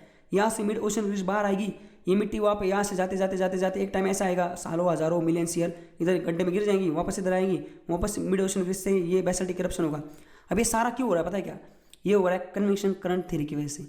और अल्थर होम्स भाई साहब नहीं होते तो ये सीड फ्लोर थ्योरी, इसको कभी ये हैरियट्स और डायट्स कभी इसका इन्वेंशन नहीं कर पाते, और अल्थर होम्स भी इसको दिमाग नहीं लगा पाते। अगर हमारा अल्फ्रेड वेगनर है, इसने अगर बोला नहीं होता कि ये कंटेंट एक नहीं है, अलग अलग, पहले एक ही थे अलग अलग ही, तो समझ रहे अभी आप। तो सी फ्लोर स्पीडिंग क्या है, सी फ्लोर स्पीडिंग थ्योरी क्या है कि कन्वेक्शन करंट की वजह से 2 प्लेट घूमती है, उसके वजह से ओशन के अंदर क्रस्ट ब्रेक हो जाती है, अंदर से लावा बाहर आता है और वो एक बेड बन जाता है, उसको बोलती है मिड ओशन क्रीज। ऐसे अलग अलग सालों सालों बेड बनते जाते हैं और नई नई रॉक बनती जाती है और वापस घूम के वो पूरा टर्न लेके वापस वही पे आ जाती। तो ये जो थी ये थी सी फ्लोर स्पीडिंग थ्योरी, ये दी थी हैरी हेस और डायट्स ने, समझ गए। तो ऐसे करके हमने अभी देखो ये जो ट्रेंचेस हैं, एक बार देखो इधर देखते हैं, ये जो ट्रेंचेस मैंने बोला था घंटा, ऐसे ना हर एक क्वेश्चन में बड़े बड़े ट्रेंचेस हैं। तो आपको ना क्वेश्चन आ सकता है, कोई पैसिफिक ओशन में सबसे बड़ी ट्रेंच कौन सी है, कहाँ पे है, इंडियन ओशन में कहाँ पे है, ये जो है अटलांटिक ओशन, ये जो 3 बड़े ओशन है इसकी तो हमें याद ही रखनी है, उसकी डेप्थ कितनी है। तो देखो अभी यहाँ पे देखते हैं हम, ये जो ना deepest trench of major ocean. अब पैसिफिक ओशन जो है ना, देखो उसके अंदर एक ट्रेंच, उसका नाम है मराइन ट्रेंच, वो है 10,911 मीटर, मतलब ऑलमोस्ट 11 किलोमीटर। दूसरी है प्यूर्टो रिचो ट्रेंच, ये प्यूर्टो रिचो ट्रेंच ना, ये है ऑलमोस्ट 8,500 मीटर, मतलब 8.5 किलोमीटर अटलांटिक ओशन में। और एक डायमेंटिनिया ट्रेंच है, इस पर क्वेश्चन पूछा था यूपीएससी ने, और इस पर भी काफ़ी बार पूछ चुकी। ये कहाँ पे, ये 8 किलोमीटर है इंडियन ओशन में, समझ गए आप। अभी देखो ऐसा, ये मरियाना ट्रेंच है, यहाँ पे देखो ये पैसिफिक ओशन में मरियाना आइलैंड है, उसके पास है, जहाँ पे लैंड मास होगा ना उसी के पास ट्रेंच होगी। ऐसा खाली समुद्र में ट्रेंच नहीं होगी, खाली समुद्र में गड्ढा क्यों होगा, खाली समुद्र में तो मिड ओशन क्रीज होगी, समझ रहे। और एक आपको फैक्ट बताता हूँ, ये जो मिड ओशन क्रीज हमने देखी ना, देखो सबसे पहले नहीं यहाँ पे मिली, देखो ये दिख रहा है आपको, ये धुंधला धुंधला, ये ऐसी मिली थी मिड ओशन क्रीज। तो ये साइंटिस्ट ना, इनको ऐसा मिला था, ये अंदर गए हैरियट्स, मतलब अंदर कुछ साइंटिस्ट गए थे, इनको लगा अंदर एक पूरी लाइन क्या है, तो ये मतलब ये न्यूज़ में आ गया, सब जगह आ गया कि अटलांटिक ओशन के अंदर है ना कुछ ऐसा एक लाइन है बीच में, बीचों बीच एकदम सेंटर से लाइन है पूरा, ऊपर से नॉर्थ से लेके नीचे तक। तो फिर उसी मेटल को उठाया था हैरियस और डायट्स ने। तो हैरियस और डायट्स को लगा साला ये क्या है मैटर, तो फिर उन्होंने कन्वेक्शन करंट थ्योरी जो थी उससे उसको लिंक किया, रिलेट किया, और उनको पता चला कि भाई साहब ऐसा ऐसा माल है, मतलब ऐसा मटेरियल है कि मिड ओशन क्रीज है। तो इन्होंने उसको नाम दिया मिड ओशनिक क्रीज। ओशन की मिडल में जो रिज बनती है उसको बोलते हैं मिड ओशन क्रीज, इसलिए उन्होंने उसको नाम दे दिया। पर बाद में क्या हुआ, पैसिफिक ओशन में भी मिली और इंडियन ओशन में भी मिली। अब देखो ये इंडियन ओशन की तो मिड में है ही नहीं वो, और पैसिफिक ओशन की भी मिड में नहीं, देखो ये अलग ही साइड में। फिर अभी एक बार नामकरण जो हो गया तो नामकरण हो गया, तो वो फिर उसका नाम मिड ओशन क्रीज ही, समझ गया। तो ये आपको याद रखो। और देखो ये डायमंटेना ट्रेंच है, ये कहाँ पे डायमंटेना ट्रेंच है, ये कितना है, ये लगभग 8,000 मीटर, मतलब 8 किलोमीटर तक है। ये इंडियन ओशन में डायमंड ट्रेंच, देखो यहाँ पे नीचे, ये इंडिया है हमारे यहाँ पे, और वो वाली यहाँ पे कहीं तो होती अंदर, पहले वाली पैसिफिक ओशन वाली मरीना ट्रेंच। उसके बाद अलग अलग और एक ट्रेंचेस हैं, देखो इसको भी एक बार फास्ट फॉरवर्ड देख लेते हैं। इस पर ये जो चैप्टर ना प्लेट टेक्टोनिक थ्योरी, इस पर जितने क्वेश्चन बने ना पूरे जियोमॉर्फोलॉजी सारे मिला के जितने नहीं बने सिर्फ इस पर बने, क्योंकि ये सबसे इंपॉर्टेंट टॉपिक, हॉट टॉपिक, इस पर बहुत क्वेश्चन आते हैं। एक बार सबको देख लेते हैं। सबसे पहले हमारा पैसिफिक ओशन में कौन सी ये 11 किलोमीटर है। दूसरे टोंगो ट्रेंच जो पैसिफिक ओशन में, ये कहाँ पे, इसको 10 किलोमीटर है। तीसरी फिलीपीन ट्रेंच, चौथी जापान ट्रेंच। जापान फिलीपीन ये जो देश है ये पैसिफिक ओशन में, इसलिए आपको पता चलेगा कि ये पैसिफिक ओशन में, इसलिए ये जो ट्रेंच होगी इनकी ये पैसिफिक में होगी। उसके बाद टोंगो है, टोंगो ट्रेंच भी, ये भी पैसिफिक ओशन, इसको आप याद रखो। और मरीना ट्रेंच पैसिफिक ओशन, ये तो सबसे बड़ी। अब दूसरा है अटलांटिक ओशन, ये पियर्टो रिचो ट्रेंच अटलांटिक ओशन में 8.5 किलोमीटर, मतलब 9 किलोमीटर तक। दूसरे साउथ सैंडविच ट्रेंच, ये सैंडविच जो गोविंदा की मूवी सैंडविच जो है ये कहाँ पे, ये अटलांटिक ओशन में। उसके बाद तीसरे जो है ये डायमंड ट्रेंच है, इंडियन ओशन की सबसे इंपॉर्टेंट है, 8 किलोमीटर है। तो इस तरह से आप इतनी ट्रेंच को एक बार ऊपर 2-3 बार देख लो, याद हो जाएगा, नोट्स में मैंने दिया आपको, समझ रहे आपको। तो इस तरह से हमने ये ट्रेंच कवर कर ली। अब इसमें ना और एक टॉपिक है जिसको हमें देखना है, जिसका नाम है पैलियोमैग्नेटिज्म। अब ये पैलियोमैग्नेटिज्म क्या है, अब देखो अब कितने हो गए अभी तक, 1915 सबसे पहले अल्फ्रेड, उसके बाद वैगनर, 2 नंबर पे 1930 आर्थर होम्स, 3 नंबर पे कौन, हैरी हेड्स और डायट्स। तो 4 नंबर पे और 2 भाई साहब आए, शोलो जयवीरू, एक का नाम था वाइन, दूसरे का नाम था मैथ्यूज़। अब ये वाइन और मैथ्यूज़ इन्होंने और एक खोज कर ली। इन्होंने क्या बोला, इन्होंने ये जो हैरी हेड्स और ये जो डायट्स है इनका रिसर्च उठाया, और इन्होंने बोला ये जो मिड, इस पे देखो क्वेश्चन आएगा पता नहीं, पर मैं आपको बता देता हूँ। इन्होंने क्या बोला, मिड ओशन क्रीज है बीच में, ये तो चलता रहता है, ये जैसी नहीं बनेगी पिछले वाला इधर जाएगा। अब इन्होंने एक स्टडी की, इन्होंने ना अर्थ का मैग्नेटिक फील्ड है ना, इसका स्टडी किया, समझ रहेगा। इन्होंने पैलियोमैग्नेटिज्म नाम का एक चीज़ का इजाद किया, इन्वेंशन। और पैलियोमैग्नेटिज्म क्या होता है, क्वेश्चन आएगा तो इतना ही बस, कि it is study of record of earth magnetic field in rock and sediment. Earth का जो मिट्टी, अर्थ के मिट्टी में जो रॉक और सेडिमेंट है, मतलब अर्थ का, उसमें जो मैग्नेटिक फील्ड है, अर्थ की मिट्टी में जो मैग्नेटिक फील्ड है उसका जो स्टडी करते हैं हम, उसको बोलते हैं पैलियोमैग्नेटिज्म। अब मुझे बताओ, पेट्रोलॉजी में हमने जो पढ़ा था लास्ट लेक्चर में, तो पेट्रोलॉजी इज स्टडी ऑफ क्या है, पेट्रोलॉजी इज स्टडी ऑफ, मुझे आंसर कमेंट सेक्शन में बताओ। तो जैसे कि अब हम देख रहे हैं ये वाइन और मैथ्यूज़ है ना, इन्होंने एक नई चीज़ का ईजाद किया। इन्होंने बोला, वो चीज़ की आपको दिखाता हूँ, पैलियोमैग्नेटिज्म है, वो कंसेप्ट क्या आपको बताता हूँ। देखो इन्होंने क्या बोला कि जैसे ही मिड ओशन रीजन, ये देखो नया लावा बार आया, पिछला वाला इधर गया, वापस नया आया, पिछले वाला ये इधर और किसका और नया आया। इन्होंने क्या बोला कि जब अंदर से मैग्मा बाहर आता है, वो लावा के फॉर्म में ऊपर आता है, जैसे वो ठंडा हो जाता है ना, ये एक मैग्नेटिक फील्ड को एक्वायर कर लेता है। कैसे, देखो मोल्टन लावा गेट्स पोलरिटी जोग्राफिकल जो magnetic field of that period solidify. मतलब जब ये ठंडा हो जाता है, जैसे कि अभी ये यहाँ से लावा बाहर आया, ये ठंडा हो गया, अब नया वापस लावा आएगा, ये दूसरी जगह चला जाएगा। तो जैसे ये ठंडा होता है, इधर आया था नहीं, ठंडा होने के बाद जैसे ऊपर आता है लावा, 2 साइड में बढ़ जाता है। ये एक तो नॉर्थ साइड पे अटैच होगा, इसका मैग्नेटिज्म नॉर्थ पे होगा या इसका साउथ पे होगा। और एक बार ये ठंडा हो जाए तो उसका जो मैग्नेटिज्म है वो वैसे रहेगा, वो चेंज नहीं होगा। एक तो वो जैसे कि हम वहाँ पे वो लेके जाएंगे ना, अगर मैग्नेटिज्म वो मैग्नेट, तो एक तो नॉर्थ पे दिखाएगा या साउथ पे दिखाएगा, पर एक बार वो ठंडा हो गया तो वैसे रहेगा वो, समझ रहे। When any stone melt and goes above its critical temperature then it capture magnetism of its surrounding. तो ये सराउंडिंग का मैग्नेटिज्म कैप्चर करता है। When some stone cools the magnetism capture by it never changes. तो कोई substance है वो अगर ठंडा हो जाए अपना क्रिटिकल टेम्परेचर से भी ज़्यादा, औकात से ज़्यादा ठंडा हो जाए, तो वो अपने सराउंडिंग का मैग्नेटिज्म कैप्चर करता है। और एक बार वो ठंडा हो जाए तो वो मैग्नेटिज्म जो उसने कैप्चर किया था वो वापस चेंज नहीं होता। बट अगर ये again if it again melt it can again capture the magnetism of surrounding. पर वापस अगर वो उतना ही मेल्ट हो जाए, कितना क्रिटिकल टेम्परेचर से ज़्यादा, तो वो उतना सराउंडिंग का मैग्नेटिज्म कैप्चर कर लेता है। आई होप आपको समझ गया होगा।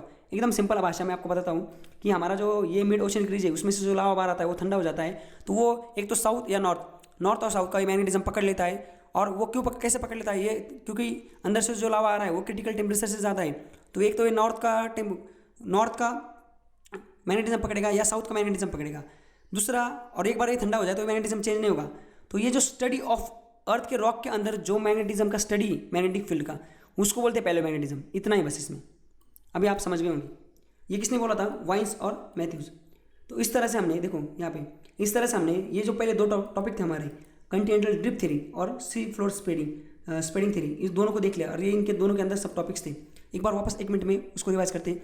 कंटिनेंटल ड्रिफ्ट थ्योरी में क्या था, अल्फ्रेड वेगनर ने बोला था कि पूरी जो अर्थ है वो एक ही लैंड मास था, पहले उसका नाम पेंजा था, 2 पार्ट में बाद में बढ़ गया, लोरेशिया और गोंडवाना।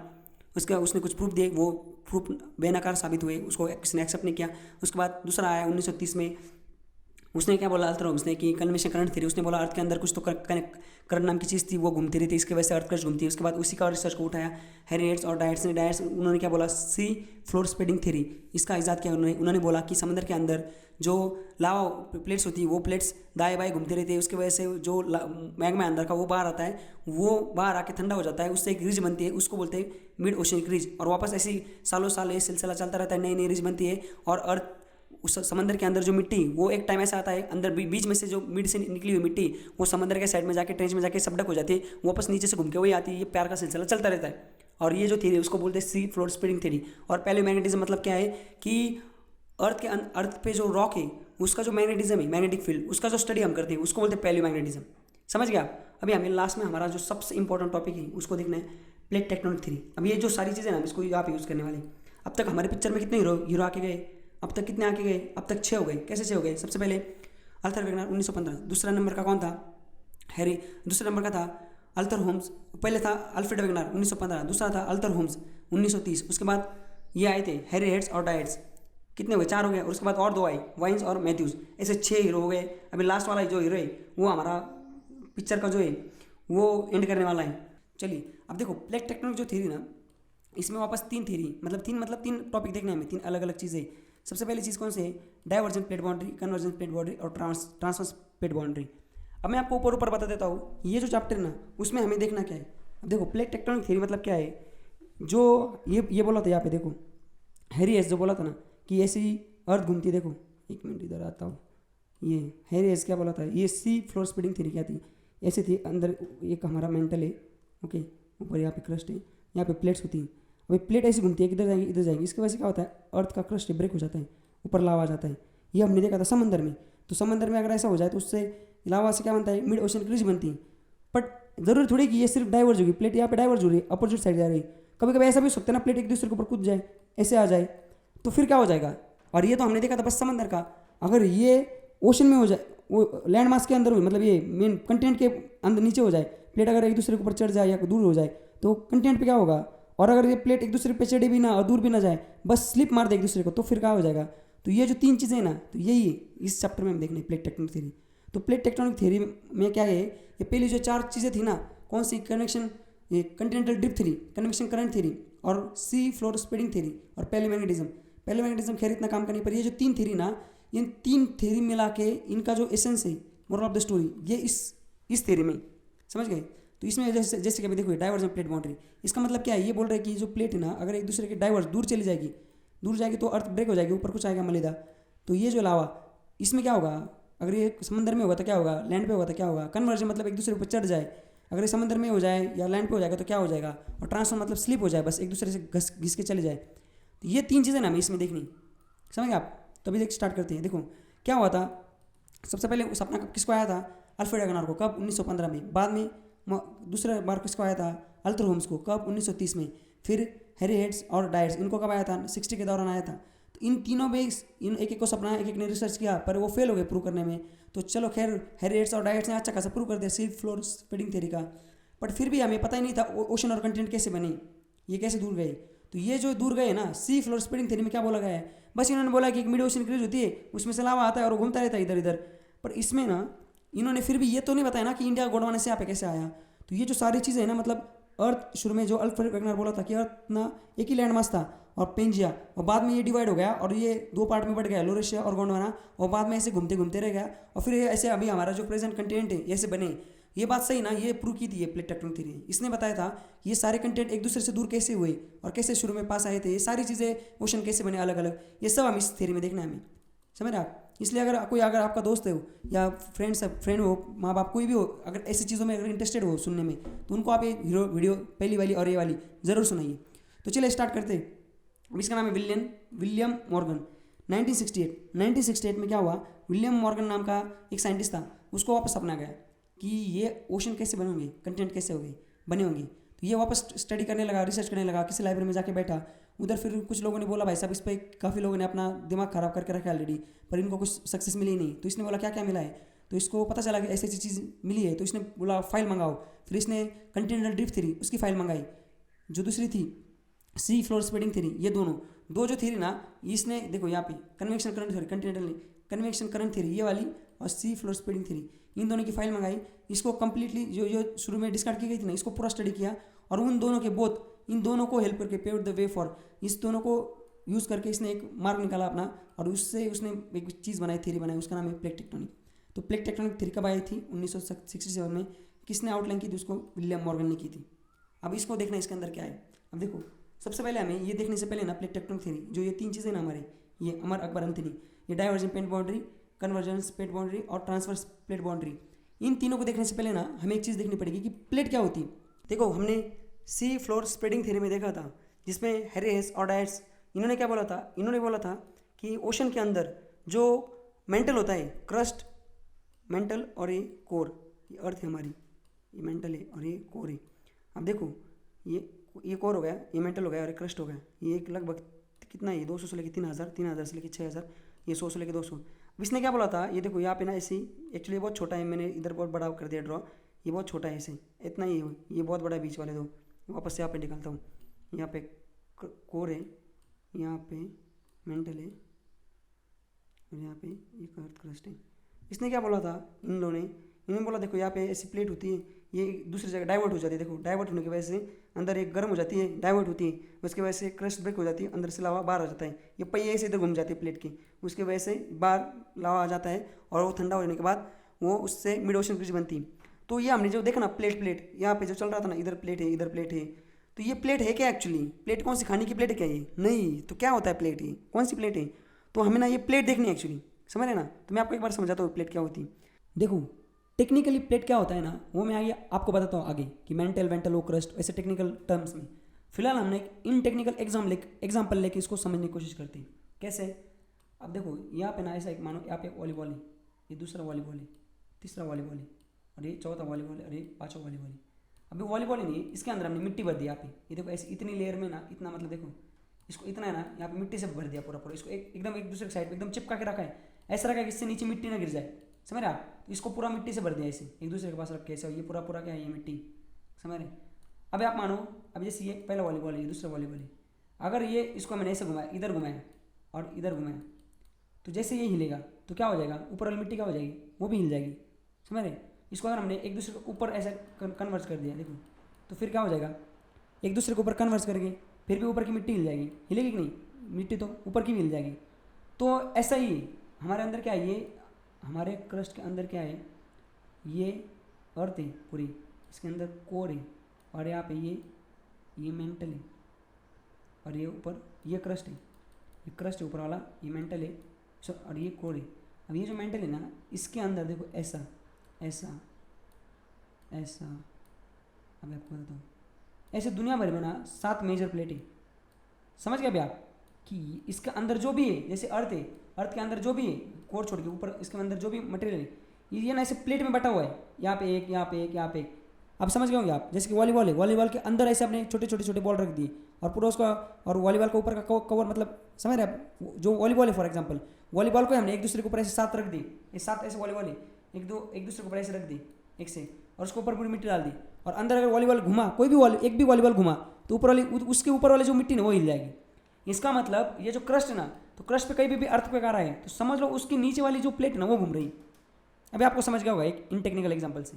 तो चलिए अभी इसको थोड़ा टेक्निकल देखते हैं। तो आपने सुना होगा काफ़ी न्यूज़ में कि जापान में 3 प्लेटों के ऊपर जो जापान बसा हुआ है, वो प्लेट में हलचल हुई और जापान में अर्थक्वेक आ गया। गुजरात में अर्थक्वेक के झटके मिले क्योंकि गुजरात के नीचे जो प्लेट है वो हिल गई। तो ये प्लेट हिलती है, इसका मतलब ये जो अंदर है ना, मेंटल के अंदर कोर और मेंटल के अंदर जो है ना, कोर और मेंटल के बीच में देखो, ये यहाँ पे जो प्लेट्स है ना, इस पे पूरी अर्थ टिकी हुई है। तो इसमें कुछ झटका हुआ कि ऊपर फटका मिला, ऐसा है पूरा। तो अर्थ को एक सुनामी, जो वॉल्केनो, ये सारा इसके वजह से आता है, प्लेट्स की वजह से। तो हमें अभी फिलहाल ये प्लेट घूमती कैसी है, उसके वजह से क्या होता है, अगर दूर जाएगी तो क्या होगा, पास आएगी तो क्या होगा, स्लिप मारेगी तो क्या होगा। तो ये सारी चीज़ें प्लेट टेक्टोनिक थ्योरी में देखनी है। उससे पहले हमें देखना पड़ेगा कि प्लेट्स है क्या। तो एक बार प्लेट्स को देखते हैं। देखो यहाँ पे ये हमारे मेजर प्लेट से, कितनी मेजर प्लेट से, देखो यहाँ पे 7 मेजर प्लेट से। इसको याद कैसे रखना है, देखो ये जो हमारे कंटिनेंट है ना, कंटिनेंट का ही ना बस सारे के सारे कंटिनेंट है ना, तो वही इस प्लेट में बस एक चीज़ एक याद रखना है। देखो सबसे पहले ऑस्ट्रेलिया कंटिनेंट है क्या है, तो ये हो गया north America plate. North America क्या है, ये कंटिनेंट है। तो इसके अंदर देखो ये कंटिनेंट मतलब कंटिनेंट को इससे कोई लेन देन नहीं, हम इसको याद रखने की ट्रिक बता रहा हूँ मैं आपको कि जो हमारे कंटिनेंट है ना उसी नाम से प्लेट है, बस ये अलग ही। तो आपको याद रखने की ज़्यादा मतलब ये रट्टा मारने की जरूरत नहीं। साउथ अमेरिका कंटिनेंट है, नॉर्थ अमेरिका कंटिनेंट है, अंटार्कटिका कंटिनेंट है, इंडिया, ऑस्ट्रेलिया, न्यूजीलैंड, ये देखो एक अलग प्लेट है, एक प्लेन, इसको याद रखो। उसके बाद अफ्रीका और ईस्टर्न अटलांटिका, अफ्रीका भी कंटिनेंट है। और एशिया जो है उसको यूरेशिया, यूरोप और एशिया दो अन्य अलग अलग कंटिनेंट है, दोनों को मिला दो यूरेशिया। इसका मतलब ये तो direct north America, south America, Africa, Antarctica और यूरेशिया मतलब रशिया और एशिया, ये दोनों, ये 5 नाम तो डायरेक्ट किससे है, ये तो कंटिनेंट के, बस इंडिया, ऑस्ट्रेलिया, न्यूजीलैंड ये एक मेजर प्लेट है और नीचे और अलग एक है पैसिफिक प्लेट। इतनी ऐसी है 7 प्लेट। तो इस पे क्वेश्चन आ सकता है कि ये जो हमारे वर्ल्ड पे जो प्लेट्स है तो ये मेजर प्लेट कौन सी, समझ गए आप। तो ये क्वेश्चन आता है, तो ये 7 प्लेट है, तो मैंने आपको बता दिया कैसे याद रखना है। उसके बाद देखो यहाँ पे ऐसे, तो समझ रहे हैं अभी आप कि अर्थ है ना, अर्थ के क्रस्ट के अंदर जो है मेंटल के नीचे ये ऐसे ऐसे 7 भागों में पूरा जो अर्थ का जो पूरा स्टोन है, ऐसे मतलब जो अर्थ का अंदर पूरा जो मलिदा है ना वो ऐसे बटा हुआ है 7 भागों में। तो ये जो 7 भाग है ना ये एक दूसरे से टकराते हैं, दूर जाते हैं, स्लिप मारते हैं। जैसे इनमें कुछ हलचल हुई कि ऊपर इसके हमें आउटकम्स मिलते हैं in the form of earthquake, volcano, tsunami. समझ रहे हैं आप। देखो अभी यहाँ पे ये पैसिफिक प्लेट है, ये south America, north America, Africa, ये यूरोप और एशिया मिला के यूरेशिया, ये Indian Australia plate, Pacific plate और यहाँ पे अंटार्कटिक प्लेट। अब देखो ये जापान यहाँ पे, ये देखो यहाँ पे, ये यहाँ पे जापान है ना, देखो यूरेशिया और ये पैसिफिक प्लेट इसके बीच में, और एक यहाँ पे फिलीपीन प्लेट है, ये छोटी प्लेट है। तो ऐसे 3 प्लेट के नीचे जापान, तो इसके वजह से वहाँ पे अर्थक्वेक वगैरह ज़्यादा आता है क्योंकि प्लेट की वहाँ पे हलचल बहुत ज़्यादा हुई। ये बॉर्डर है प्लेट की, देखो तो यहाँ पे ज़्यादा का, देखो ये मिड ओशन रीज है ना, इसलिए तो यहाँ पे लावा आता है क्योंकि ये देखो ये प्लेट इधर डाइवर्स हो रही है, इधर ये डाइवर्स हो रही है, इसकी वजह से यहाँ पे क्रश जा रहा है। तो देखो ये इधर ये इंडियन ओशन की मिड ओशन रीज है, ये पैसिफिक ओशन की मिड ओशन रीज है और ये अटलांटिक ओशन की। तो समझ गए आप, ये थी मेजर प्लेट। अब कुछ माइनर प्लेट्स है, देखो जैसे कि ये कौन से देखो कोई इस पर तो पता नहीं क्वेश्चन आएगा कि नहीं, पर एक बार देख लेते हैं। तो फिलीपाइन प्लेट है ना, क्वेश्चन आएगा कि ये फिलीपाइन प्लेट है, ये कौन से मेजर प्लेट के बीच में। तो मेजर प्लेट नहीं, कहाँ पे देखो पैसिफिक प्लेट और एसियाटिक प्लेट इसके बीच में है। उसके बाद अरेबियन प्लेन है, ये साउथ अरेबियन लैंड मास वहाँ पे, ये नार्जा प्लेट है, ये साउथ अमेरिका और पैसिफिक प्लेट है उसके बीच में, ये कोकोआ प्लेट है, ये सेंट्रल अमेरिका और पैसिफिक प्लेट के बीच नीचे है। उसके बाद क्या है, कोरोलाइन प्लेट है, ये फिलीपीन और इंडियन प्लेट के पास है। उसके बाद फुजी प्लेट है, नॉर्थ ईस्ट ऑस्ट्रेलिया के पास है। ये तुर्किश प्लेट और उसको बोलते हैं एशियन प्लेट, मेडिटेरियन रीजन में, एशियन सी पता होगा आपको, तो ये एशियन सी के पास है मेडिटेरियन रीजन में। उसके बाद क्या है, कैरिबियन प्लेट, ये कैरिबियन सी के पास है। उसके बाद जोन दे फुका प्लेट, ये Pacific and north American plate के पास है। और ईरानियन प्लेट, तो आप इसकी याद रखिए। देखो ये जो फिलीपाइन प्लेट है ना, ये थोड़ी काम की, इसको याद रखो। तो चलिए चलते आगे। तो इस तरह से हमने ये जो मेजर और माइनर प्लेट्स है दुनिया भर की, इसको देख लिया। किस लिए देखा हमने, हमें देखनी प्लेट टेक्टोनिक थ्योरी। तो प्लेट टेक्टोनिक थ्योरी में हमें ये देखना है कि ये जो प्लेट है ये जब डाइवर्स होती है एक दूसरे से, जब दूर जाती है, इधर जाएगी, तो उसके वजह से क्या होता है, जब पास आएगी तो क्या होता है, और जब स्लिप मारेगी तब क्या होता है। तो ये सारी जो चीज़ें हमें ये देखनी, इसकी वजह से हमने पहले प्लेट देख ली। तो अब एक एक को देखते हैं। सबसे पहले डाइवर्जेंट प्लेट बाउंड्री। अब चलो देखते हैं, समझने की कोशिश करते हैं। डाइवर्जेंट होगा तो क्या होगा। अब देखो ये क्या है, ये नीचे देखो ये अर्थ, ये ऊपर क्रस्ट है यहाँ पे, और ये नीचे जो है ना ये मेंटल है। अब मेंटल में देखो यहाँ पे एक प्लेट है, यहाँ पे एक प्लेट है। अब प्लेट डाइवर्ज हो रही है, मतलब क्या हो रही है, देखो दूर जा रही है, एक दूसरे से दूर जा रही है। अब ये क्या बोल रहे हैं, अगर ये चीज़ ओशन में होगी तो क्या होगा, और ये चीज़ इधर पैरेलल कंटिनेंट में होगी तो क्या होगा। अब देखो ये कंटिनेंट है, यहाँ पे क्या है लैंड मास है, इसके नीचे क्या है, ये देखो मेंटल दिख रहा है भैया, नाम मेंटल, यहाँ पे मेंटल है। अब डाइवर्ज मतलब क्या है, ये प्लेट एक दूसरे जैसे कि ये चिपकी हुई है, ऐसी प्लेट देखो ये एक दूसरे को चिपकी हुई, ये इधर जाने वाली है, ये इधर घूमने वाली। तो ऐसे 2 अलग अलग जगह देखो, जैसे ये बटन, ये इधर इसको घूमने, इधर घुमाए, इसको इधर घुमाए, ऐसी प्लेट घूमने वाली। तो ये कंटिनेंट के नीचे अगर प्लेट होगी वो ऐसे डाइवर्ज होगी तो क्या होगा, और ओशन के अंदर नीचे होगी तो डाइवर्ज होगी तो क्या होगा, ये हमें इसमें देखना है। तो एक बार ओशन में क्या होगी तो क्या होगा, देखते हैं। ओशन में होगा तो क्या होगा, ये देखो यहाँ पे जाएगा, यहाँ पे जाएगा, रेडियो एक्टिव सब्सटेंस की वजह से ये अंदर गर्म हो गया, मतलब अंदर बहुत बड़ा जो ये पत्थर है वो मैग्मा में कन्वर्ट हो चुका होगा, लिक्विड जो स्टोन होता है उस फॉर्म में। और वो ऊपर जब गर्म हो जाएगी तो ये अर्थ प्लेट एक दूसरे से दूर जाएगी, ऊपर प्रेशर आ जाएगा, ये एस्केप होने के लिए पाथ ढूंढेगी। जैसे पाथ ढूंढेगी ऊपर का जो क्रस्ट है वो टूट जाएगा समंदर के अंदर, और उधर से लावा आएगा, लावा जैसे आएगा तो रिज बनेगी, तो इससे बनेगी मिड ओशन रिज। ये हमने लास्ट लेक्चर में देखा था। तो सी फ्लोर स्प्रेडिंग थ्योरी वो यही है कि diversion of plate boundary in oceanic crust. अब आपको ये समझ गया होगा। तो समंदर के अंदर जो प्लेट है वो अगर डाइवर्ट हो जाती दो प्लेट और उसके वजह से क्रस्ट ब्रेक होकर उससे अगर लावा बनता है बाहर आता है तो उससे बनता है मिड ओशियन क्रीज। तो अगर आपको क्वेश्चन आएगा कि डाइवर्जन ऑफ प्लेट बाउंड्री से क्या होता है तो उधर देंगे मिड ओशियन समंदर में, तो उधर देंगे मिड ओशियन क्रीज बनती है या माउंटेन बनता है, क्या बनता है, तो उससे बनता है मिड ओशियन क्रीज। समझ गया।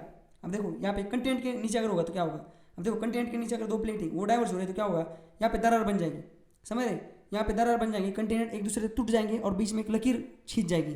तो लकीर क्या होगी, लकीर तो पहले छोटी होगी, बाद में लकीर थोड़ी थोड़ी और एक धक्का मिल गया, 2-4 साल बाद और एक धक्का मिल गया, ऐसे और काफ़ी डाइवर्जन की वजह से ये लकीर बड़ी बड़ी होती जाएगी। ये जो है ना ये बड़ी हो जाएगी, उसमें बारिश होगी, पानी आएगा, वापस बारिश का पानी आके उसमें मिल जाएगा। तो बाद में एकदम शुरू में क्या होगी, वो ये जो लकीर बनेगी बड़ी उसको बोलते हैं रिफ्ट वैली। शुरू में वो रिफ्ट वैली बनेगी। यहाँ पे दिखाता हूँ आपको, ये देखो ऐसे अभी अफ्रीकन रिफ्ट वैली है। अफ्रीकन रिफ्ट वैली देखो ऐसे, ये जो दिख रहा है ना यहाँ पे अंदर, इसके अंदर नीचे प्लेट है, इसके अंदर नीचे प्लेट है, ये डाइवर्ट, ये उधर घूम गए, ये उधर घूम गए, इसकी वजह से दरार बन गई। तो ये जो दरार है यही क्या है, ये रिफ्ट वैली। देखो ये बहुत बड़ी, आपको लग रहा है छोटी, ये मतलब ये एकदम छोटा नाला नहीं भाई साहब, ये बहुत बड़ी। देखो ये मतलब देखो इधर, ये इधर अगर आदमी एकदम छोटा होगा दिखेगा भी नहीं, यहाँ कुछ होगा तो वो दिखेगा भी नहीं आदमी, इतनी बड़ी है। तो ऐसे देखो ये बहुत लंबी, ये बहुत ज़्यादा दुनिया की सबसे लंबी रिफ्ट वैली है। ये मैं आपको नोट्स में दिया भी, आप एक बार देख लें इसकी लेंथ कितनी। तो ये अफ्रीकन रिफ्ट वैली ऐसे। तो सबसे शुरू में क्या बनेगा, ये बनेगा रिफ्ट वैली। उसके बाद उसमें पानी भर जाएगा, पानी भर जाएगा, उसमें पानी जैसे भरेगा तो ये नासेंट सी में कन्वर्ट हो जाएंगी। नासेंट सी मतलब क्या, कि जब कंटिनेंट के नीचे जब दो प्लेट डाइवर्स हो जाती है उसके वजह से जब जो रिफ्ट वैली बनती है उसमें अगर पानी भर जाए और वो ये एक लैंडलॉक सी बन जाए।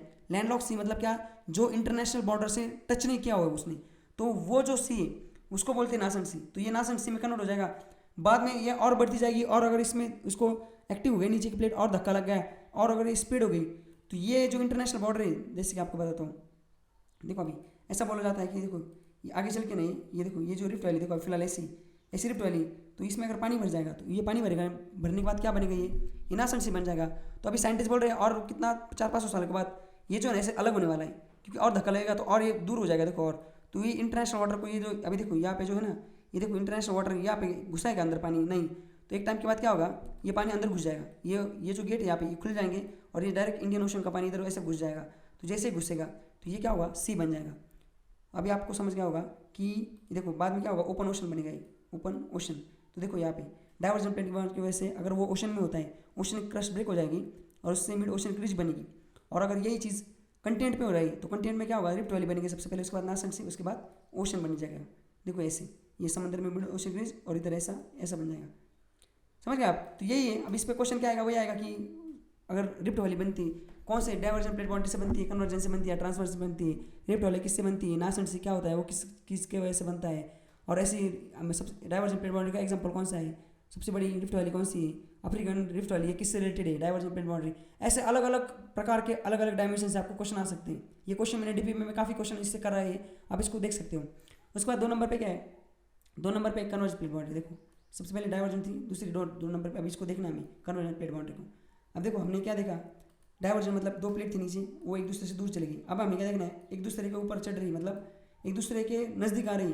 तो देखो इसको बोलते हैं, वो जो थी ना डाइवर्जन प्लेट बाउंड्री, उसको बोलते हैं, ये देखो इसको बोलते हैं कंस्ट्रक्टिव प्लेट बाउंड्री बोलते हैं। क्योंकि देखो ये जब भी डाइवर्ज होता है ना, एक दूसरे से अगर चले जाते हैं दूर तो कुछ नया चीज़ ऊपर आती है, मतलब जैसे लावा आया, कुछ भी आया तो कुछ ना कुछ कंस्ट्रक्ट हो जाता है, जैसे मिड ओशन क्रीज या रिफ्ट वैली या नासेंट सी। तो ये कंस्ट्रक्शन वाली, इसलिए इसको बोलते हैं कंस्ट्रक्टिव प्लेट बाउंड्री। पर ये जो है ना कौन सी वाली, दूसरी वाली कन्वर्जन प्लेट बाउंड्री, ये बड़ी खतरनाक चीज़ है। ये कंस्ट्रक्टिव नहीं, ये डिस्ट्रक्टिव, ये पूरा तोड़ मोड़ देती है। अब आप खुद सोचो, 2 प्लेट है ऐसी, समझ रहे, अभी दूर जा रहे तो कुछ बाहर आएगा तो थोड़ा लॉस कम है, बट एक दूसरे के ऊपर चढ़ जाए ना तो ऊपर वाला, जैसे ये ज़मीन है, अभी यहाँ पे हम रह रहे हैं, जैसे कि अभी ये अहमदनगर डिस्ट्रिक्ट है या इसके नीचे हम ऐसे रह रहे हैं, 2 प्लेट है फॉर एग्जाम्पल, ऐसे एक दूसरे के ऊपर चढ़ जाए तो ये इस पर निर्भर है पूरे इसके ऊपर, तो ये पूरा देखो ये पूरा कोलैप्स हो जाएगा, एक दूसरे के ऊपर चढ़ जाएगा। ये भी ऊपर वाला अगर डाइवर्ट हो जाती तो बीच में दरार आ जाती, ये इधर इतना पार्ट इधर चल जाता, इतना इधर चल जाता, पर दोनों जगह के लोग सेफ होते, इसमें पूरा ध्यान हो जाता है। ये हमें देखना है, समझ रहे। अब देखो इसके अंदर वापस 3 चीज़ें। अब जब डाइवर्जन प्लेट बाउंड्री होती ना तो ये 3 फेज में होती। सबसे पहले क्या हमें देखना है, जैसे हमने लास्ट इसमें देखा ना, जो डाइवर्जन ऑफ प्लेट बाउंड्री हमने देखा, सॉरी हमें अभी कन्वर्जन देखना है। जो पिछले वाला देखा ना डाइवर्जन प्लेट बाउंड्री, उसमें हमने 2 देखा, एक अगर ओशन के अंदर होगा तो क्या होगा, कंटेंट के अंदर होगा तो क्या होगा। अब इसमें हमें देखो, इसमें 3 देखने, इसमें क्या क्या देखना है हमें, देखो एक तो ओशन के अंदर दोनों प्लेट अगर ओशन की होगी, समंदर में अगर दो प्लेट है और वो एक दूसरे के ऊपर चढ़ रही ऐसी कन्वर्ज हो रही, तो क्या होगा ऊपर, वो हमें देखना है। उसके बाद ओशन कंटिनेंट, अगर एक प्लेट ओशन की, जैसे यहाँ पे अब ये ओशन है इधर और लैंड मास चालू हो जाता है इधर कोस्टल एरिया है, ये कंटिनेंट के नीचे अगर प्लेट है ओशन और कंटिनेंट ये एक दूसरे के ऊपर चढ़ जाती है तो क्या होगा। और तीसरी चीज़, दोनों प्लेट अगर कंटिनेंट की, तो कंटिनेंट के नीचे अगर दोनों प्लेट एक दूसरे पे चढ़ रही तो क्या होगा। तो ये तीनों चीज़ें हमें अब इसमें देखनी, समझ गए आप। कन्वर्जन प्लेट बाउंड्री में वापस 3 टॉपिक ही। अब देखो एक को देखती, अब इसको समझने की कोशिश करें। देखो अभी ये क्या है, ये देखो ओशन है, ये भी ओशन है, ये भी ओशन है, इधर एक प्लेट है, इधर एक प्लेट है, ये दोनों ऐसे एक दूसरे से चिपकी हुई। अब ये दोनों कन्वर्ज हो रही, मतलब एक दूसरे के दूर नहीं जा रही, नजदीक आ रही, एक दूसरे पर कोलाइड हो रही, तो क्या होगा। अब देखो पक्का दोनों में एक प्लेट छोटी होगी एक बड़ी होगी, ऐसा तो होगा ही नहीं कि दोनों दोनों इक्वल एकदम इक्वल है, एक छोटी होगी एक बड़ी होगी। देखो तो फिर क्या होगा, अगर एक इधर देखो इधर दिया है तो दोनों प्लेट ओशनिक प्लेट की वजह से क्या होगा, एक ओशनिक की, तो एक दूसरे के ऊपर ये कन्वर्ज होगी। तो जो बड़ी प्लेट है ना, वो बड़ी प्लेट वो नीचे सब्डक हो जाएगी और छोटी प्लेट ऊपर आ जाएगी।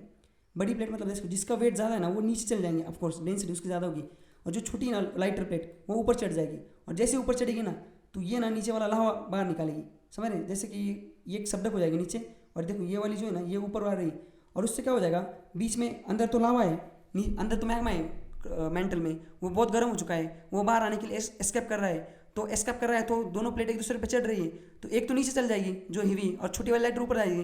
वो जैसे ऊपर इसके ऊपर चढ़ेगी ना ऐसे, वो अंदर से ना लावा बाहर निकालेगी, लावा मतलब मैग्मा निकालेगी बाहर, वो in the form of lava बाहर आएगा, और बाहर आएगा इतना आएगा जैसे समंदर ही, ये इतना समंदर जैसे इसकी डेप्थ इतनी इतनी इतनी इतनी समंदर पूरा पूरा पूरा पूरा। अब यहाँ से लावा, ये मेंटली इधर से लावा आ रहा है, इतना आएगा, देखो इधर जम गया, इतना आएगा समंदर के बाहर निकलेगा वो, और जैसे बाहर निकलेगा ना वो देखो, तो उससे क्या बनेगा, आइलैंड बनेगा। बात सही है कि नहीं। समंदर के अंदर से अगर लावा बाहर आए वो इतना आ जाए कि समंदर के पानी के ऊपर चढ़ जाए वो, और ठंडा हो जाए फिर, तो ये ठंडा होने के बाद एक टापू बनेगा वहाँ पे, आइलैंड बनेगा।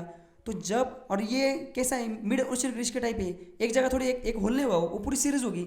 तो ओशन कन्वर्जन की वजह से एक सीरीज ऑफ आइलैंड बनती है, क्योंकि सीरीज ऑफ नीचे जो ब्रेक हो जाता है, एक प्लेट नीचे चल जाती दूसरी ऊपर आती, पर वो जब अर्थ की क्रस्ट को ब्रेक करती ना, एक पूरी सीरीज में ब्रेक करती, और उससे लावा आता है। तो कुछ जगह बाहर आता है, कुछ जगह देखो यहाँ पे बाहर आ गया, यहाँ पे नहीं आया, ये आया ऊपर पर ये सी माउंट हो गया, ये ऊपर पहुंच नहीं पाया पानी तक। तो ऐसे सीरीज ऑफ आइलैंड क्रिएट हो जाते हैं ओशनिक कन्वर्जन की वजह से। अभी आपको समझ गया होगा, देखो यहाँ पे तो ओशन कन्वर्जन क्या हो जाता है, एक प्लेट नीचे चल जाती है जो हीवी है, छोटी प्लेट जो है ऊपर चढ़ जाती है, उसकी वजह से वो उसके अंदर जो मलिदा होता है मैग्मा, वो बाहर आने की कोशिश करता है, एस्केप करने की कोशिश करता है, अर्थ क्रस्ट को क्रस्ट तोड़ देता है, वो ऊपर आ जाता है, समंदर के अंदर वो इतना एक्यूमुलेट हो जाता है, इतना इकट्ठा हो जाता है कि वो पानी के ऊपर आ जाता है, और वो सीरीज में आता है, कुछ जगह बाहर आता है कुछ जगह नहीं आता है। तो उसके वजह से सीरीज ऑफ आइलैंड क्रिएट होते हैं। तो ये जो साउथ ईस्ट एशिया है उसमें जो सीरीज ऑफ आइलैंड है, इंडोनेशिया वगैरह, ये सारे के फिलीपीन वगैरह, ये सारे इसका एग्जाम्पल है, समझ गए।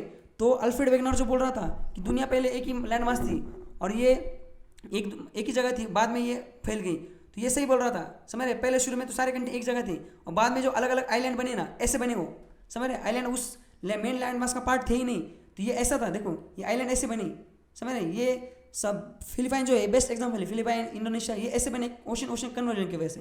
अभी आपको ये समझ गया हुआ है। अब दूसरा देखते हैं ओशन कंटिनेंट। अभी देखो एक प्लेट कौन सी, इधर देखो एक प्लेट कौन सी, ओशन की, ये ओशन है यहाँ पे कोस्ट लाइन है, तो यहाँ पे देखो एक प्लेट है, यहाँ पे एक प्लेट है। अब देखो मुझे एक बताओ, हमने एक चीज़ देखी थी, हमने क्या देखा था, किसमें स्टडी, ये क्लासिफिकेशन ऑफ रॉक में हमने एक चीज़ देखी थी कि ये जो प्लेट्स होती ना, सॉरी रॉक होती ना, तो उसमें हमने नीचे एक चीज़ देखी थी कि डेंसिटी देखी थी हमने कि ओशनिक जो रॉक है और कंटिनेंटल रॉक है उसमें हीवियर कौन सी होती पता है आपको। तो ये जो ओशनिक प्लेट है ना ये हीवियर होती है, और ये जो कंटिनेंट वाली प्लेट है ये ना ये लाइटर होती है। इसके वजह से जब भी दोनों का कन्वर्जन होता है ना तो ओशनिक प्लेट नीचे चल जाती है और कंटिनेंटल प्लेट ऊपर आ जाती है। अब देखो यहाँ पे एक प्लेट है, यहाँ पे प्लेट है, एक दूसरे के ऊपर चढ़ रही है, मतलब एक दूसरे के ऊपर कन्वर्ज हो रही है। जैसे कन्वर्ज होगी तो क्या हो जाएगा, फोर्स लगेगा, ताकत लगेगी। ये जो बड़ी प्लेट है ना ये बड़ी होने के कारण नीचे दब जाएगी, छोटी वाली ऊपर चढ़ जाएगी। अब जैसे ऊपर इसके ऊपर चढ़ेगी, अब कुछ तो बाहर निकलना है, समझ रहे, कुछ तो डिस्ट्रक्शन होना है। आप खुद सोचो, अगर दो चीज़ें देखो यहाँ पे, ये दो चीज़ें एक दूसरे के ऊपर हम फोर्स कर रहे हैं, एकदम फोर्सली फुली इस एक दूसरे के ऊपर, देखो फोर्सली इस पे इसको दबा रहे हैं, इधर कन्वर्स कर एकदम, तो क्या हो जाएगा। जैसे अगर ये दो चीज़ें एग्जाम्पल अगर हमने मान लिया, ये दो चीज़ें क्या है, ये अगर आइसक्रीम है तो आइसक्रीम को अगर एक दूसरे पर तो ये एक तो टूट के ऊपर आ जाएगी, समझ रहे, कुछ भी हो, आइसक्रीम तो चलो वो दो लिक्विड है, अगर ऐसे आप एक सॉलिड चीज़ पकड़ो, अगर ये एक दूसरे के ऊपर अगर इसको हम रख दें तो एक टाइम तो ऐसा आएगा, एक ने ब्रेक होना है और एक ने इसके ऊपर आ जाना है, अपना शेप चेंज हो जाएगा। तो वैसे ये कंटिनेंट है, ओशनिक प्लेट जो है वो हेवियर है, इसकी वजह से ये नीचे चल जाती है। पर कंटिनेंटल प्लेट वो हेवियर है क्या, वो लाइटर है, उसकी वजह से देखो यहाँ पे डिस्ट्रक्शन हो जाता है और यहाँ पे जो लैंड मास है पूरा टूट फूट जाता है और ये ऊपर उठ जाता है। समझ रहे हैं अभी आप, ये प्लेन है, ये प्लेन है, मतलब प्लेन मतलब ये ऊपर का ये ओशन है और ये नीचे, ये दोनों चीज़ें प्लेन, मतलब यहाँ पे कुछ डिस्ट्रक्शन होने फिलहाल। जब ये दोनों प्लेट एक दूसरे के ऊपर चढ़ जाएगी ना, ये वाली ऑटोमेटिक नीचे चल जाएगी, पर ये है ना ये ऊपर आने की कोशिश करेगा। यहाँ से जो एनर्जी ना, एनर्जी को तो रिलीज होना है, तो ये एनर्जी रिलीज कैसे होगी, एनर्जी जैसे रिलीज होगी ऊपर आएगी, तो ऊपर आएगी एनर्जी, तो ऊपर पूरा कांड करके एनर्जी रिलीज होगी। ये देखो ऊपर ये जो कंटिनेंट है ना ये पूरा डिस्टर्ब हो जाता है और यहाँ से ये ऊपर आ जाती है और इसकी वजह से यहाँ पे क्या बनता है, यहाँ पे ना माउंटेन्स बनते हैं। समझ रहे हैं आप, आपने आयरन मैन मूवी देखी हुई, तो आयरन मैन मूवी में देखो वो है ना आयरन मैन 2 में वो अपना पूरा जो है ना एक ऑफिस से सारा मटेरियल लेके एक जगह शिफ्ट हो रहा होता है, तो वो ना अपना सारा गाड़ी में होता है, उसके पास वो गाड़ी होती है ऑडी वगैरह, तो वो जाता है, तो वो जहाँ से जाता है ना साइड में, तो ये होता है वो एक पहाड़ी से जाता है, पहाड़ी मतलब माउंटेन की एक रेंज होती है, वहाँ पे हाईवे होता है और साइड में ना समंदर होता है। तो आप खुद सोचो समंदर है साइड में और उसके समंदर के साइड में पहाड़ कैसे बनी, तो ये इसलिए है क्योंकि वहाँ पे ओशन कंटेंट कन्वर्जन हुआ था। अमेरिका में बहुत ज़्यादा ऐसा ये देखा जाता है ओशन कंटेंट वाला एग्जांपल।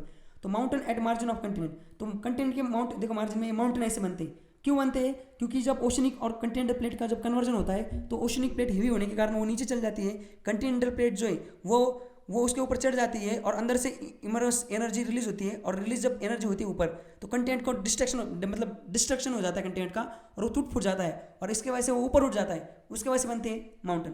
तो ये जो एल्प्स है, एल्प्स, रॉकीज, एटलस, ये जो माउंटेन्स थे ना ये इसके वजह से बने, सीरीज ऑफ वॉल्केनिक माउंटेन। तो वॉल्केनिक माउंटेन बनते हैं, यहाँ से वॉल्केनो निकलता है, समझ रहे, डिस्ट्रक्शन होता है पूरा और वॉल्केनो बाहर निकलता है और उसके वजह से ये वॉल्केनिक माउंटेन बनते हैं। एनर्जी तो निकलनी ना, अंदर जो मैग्मा है वो बाहर निकलना है, अब इधर तो निकलना है क्योंकि हेवी प्लेट नीचे चले गई, तो ये मैग्मा इधर निकलता है लावा के फॉर्म में, वो फैल जाता है और ठंडा हो जाता है, उसकी वजह से ऐसे यहाँ पे माउंटेन बनते हैं। तो हमने ये देख लिया ओशन कंटेंट कन्वर्जन। अब तीसरा देखते हैं कंटिनेंटल कन्वर्जन। अभी आपको समझ रहा है ना, ये हम क्या देख रहे हैं ओशन पहले हमने देखा डाइवर्जन प्लेट बाउंड्री, अब कन्वर्जन देख रहे हैं, उसमें 3 टाइप है। अगर कन्वर्जन प्लेट बाउंड्री का अगर ओशन में होगा तो क्या होगा, ओशन कंटेंट में होगा तो क्या होगा, और अभी कंटेंट में होगा तो क्या होगा। अब कंटेंट आप बताओ, ये सबसे ईजी, कंटेंट में होगा तो क्या होगा। अब देखो यहाँ पे ये कंटिनेंट है, ये कंटिनेंट है, ये प्लेट है, ये प्लेट है, एक दूसरे के ऊपर प्लेट चढ़ गई, दोनों में कौन सी हेवियर है, अभी फिलहाल दोनों लाइटर है अगर इसको कंपेयर किया जाए ओशनिक प्लेट से, पर इधर इन दोनों में कोई तो लाइटर होगी कोई तो हेवी की, तो एक नीचे चल जाएगी एक ऊपर चढ़ जाएगी, तो जैसे एक ऊपर चढ़ेगी तो यहाँ पे पूरा डिस्ट्रक्शन हो जाएगा लैंड मास का और एक पार्ट ऊपर उठ जाएगा। फॉर एग्जाम्पल ऐसे मानो कि यहाँ पे पूरा मैदान है, प्लेन है, और प्लेन के नीचे यहाँ पे 2 प्लेट है, तो एक दूसरे के ऊपर एक चढ़ गई तो अपने आप क्या हो जाएगा, एक ने तो ऊपर चढ़ जाना है, ऊपर चढ़ेगी तो क्या होगी, तो वो जो ऊपर वाला जो ये प्लेन ये अपने आप ऊपर इसकी हाइट बढ़ जाएगी और ये माउंटेन की शेप ले लेगा, तो ऐसा माउंटेन बनेगा। तो कंटिनेंट के अगर अंदर नीचे अगर 2 प्लेट हो तो कंटिनेंटल कन्वर्ट हो जाए तो उससे क्या बन जाता है, फोल्ड माउंटेन बनते हैं। तो हमारा जो हिमालय है वो फोल्ड माउंटेन है, समझ गए आप। 2 लोगों के सर पकड़ो, एक दूसरे के ऊपर रख दो, जोर से प्रेशर लगाओ, एक टाइम ऐसा आएगा ना कि समझ रहे, दोनों मशीन लगा दो दोनों जगह से, इतना दबा दो, एक टाइम तो आएगा जो हेवी सर है जिसका मतलब डेंसिटी ज़्यादा है जिस सर की, वो तो टॉलरेट कर लेगा, पर दूसरा सर तो फट जाएगा और जैसे फटेगा उसका वो ऊपर चढ़ेगा, मतलब उसका दिमाग निकाल के ऊपर उठ जाएगा, तो ऐसा ऊपर उठा तो ऐसा बनता है फोल्ड माउंटेन, समझ रहे। 2 कंटिनेंटल प्लेट जब एक दूसरे के ऊपर कन्वर्ज कर जाती है तो उसके वजह से बनता है फोल्ड माउंटेन। तो हमारा हिमालय, एल्प्स और उराल्स ये जो है ना, ये हिमालयन, ये क्या है, ये कंटिनेंटल कन्वर्जन की वजह से बनी, समझ गए आप। अब इसमें देखो ये जो ना, there is no subduction of any plate, no volcano found at the continental convergence. अब इन दोनों में देखो, इसमें वॉल्केनो निकलता है, ये ऑफकोर्स ये क्या है, सीरीज ऑफ आइलैंड क्या है, वॉल्केनो है, इसमें वॉल्केनो है।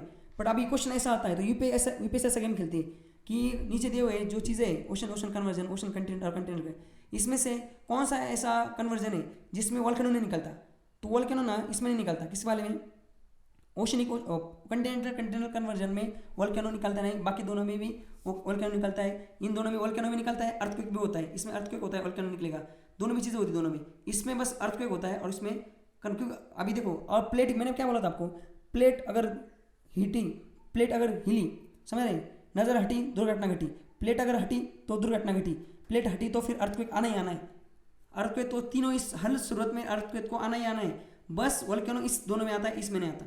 तो समझ गए आप। तो इस तरह से हमने पहले तो देखा था डाइवर्जन प्लेट बाउंड्री, अभी कन्वर्जन में हमने देख लिया, ये 2 चीज़ें देख ली, 3 चीज़ें देख ली। उसके बाद अभी ट्रांसवर्स प्लेट बाउंड्री देखो।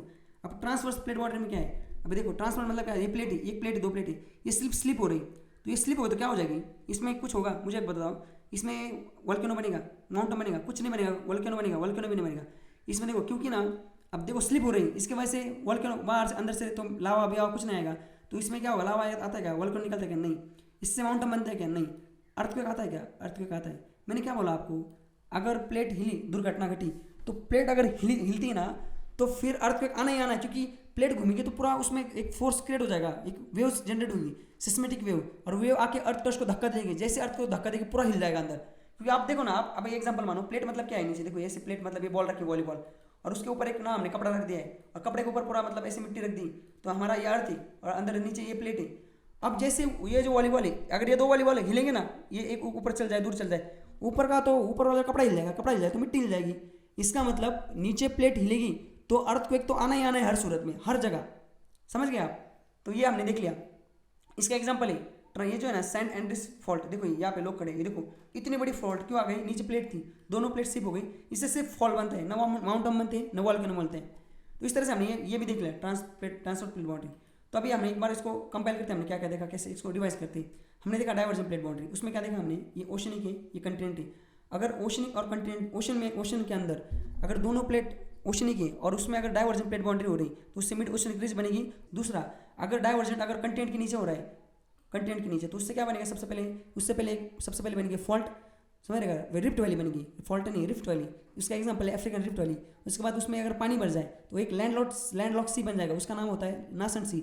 और अगर वापस धक्का अगर ऐसे काफ़ी बार डाइवर्जन हो जाए तो एक बार टाइम ऐसा आएगा वो इतना दूर चला जाएगी, वो जो है ना लैंड मास जो है वो एक दूसरे से इतना दूर चला जाएगा, उसमें अंदर जो रिफ्ट वैली थी वो इतनी स्प्रेड हो जाएगी कि इंटरनेशनल वाटर को टच कर देगी और फिर वो ओपन सी बन जाएगा। तो दुनिया भर के जो ओपन सी वो ऐसे ही बनी, समझ गएगा, टुकड़े ओके। अब जैसे कि अभी मेडिटेरियन सी, आपको क्या लगता है मेडिटेरियन सी कैसे बना है, अपने पहले से क्या, वैसे ही कन्वर्जन ऑफ ये जो है डाइवर्जन ऑफ प्लेट बाउंड्री हुआ था, पहले तो चिपका हुआ था, फिर दूर गया, जाते जाते पूरा उसमें पानी भर गया। अब आगे चल के क्या होगा, वो अभी फिलहाल वो लैंड लॉक है, थोड़ा उसको खोला गया उधर से, तो फिर आप कुछ साल बाद क्या हो जाएगा, ये जो मेडिटेरियन सी, रेड सी ना, ये और धक्का लगने की वजह से ये इतने खुल जाएंगे कि ये जो पानी इंडियन ओशन का ये डायरेक्ट अटलांटिक ओशन में उससे चला जाएगा, रेड सी से होके मेडिटेरियन सी से पूरा ओपन ओशन होने वाला है आगे चल के, हज़ारों 200,000 साल, मतलब आगे मिलियंस ऑफ ईयर के बाद।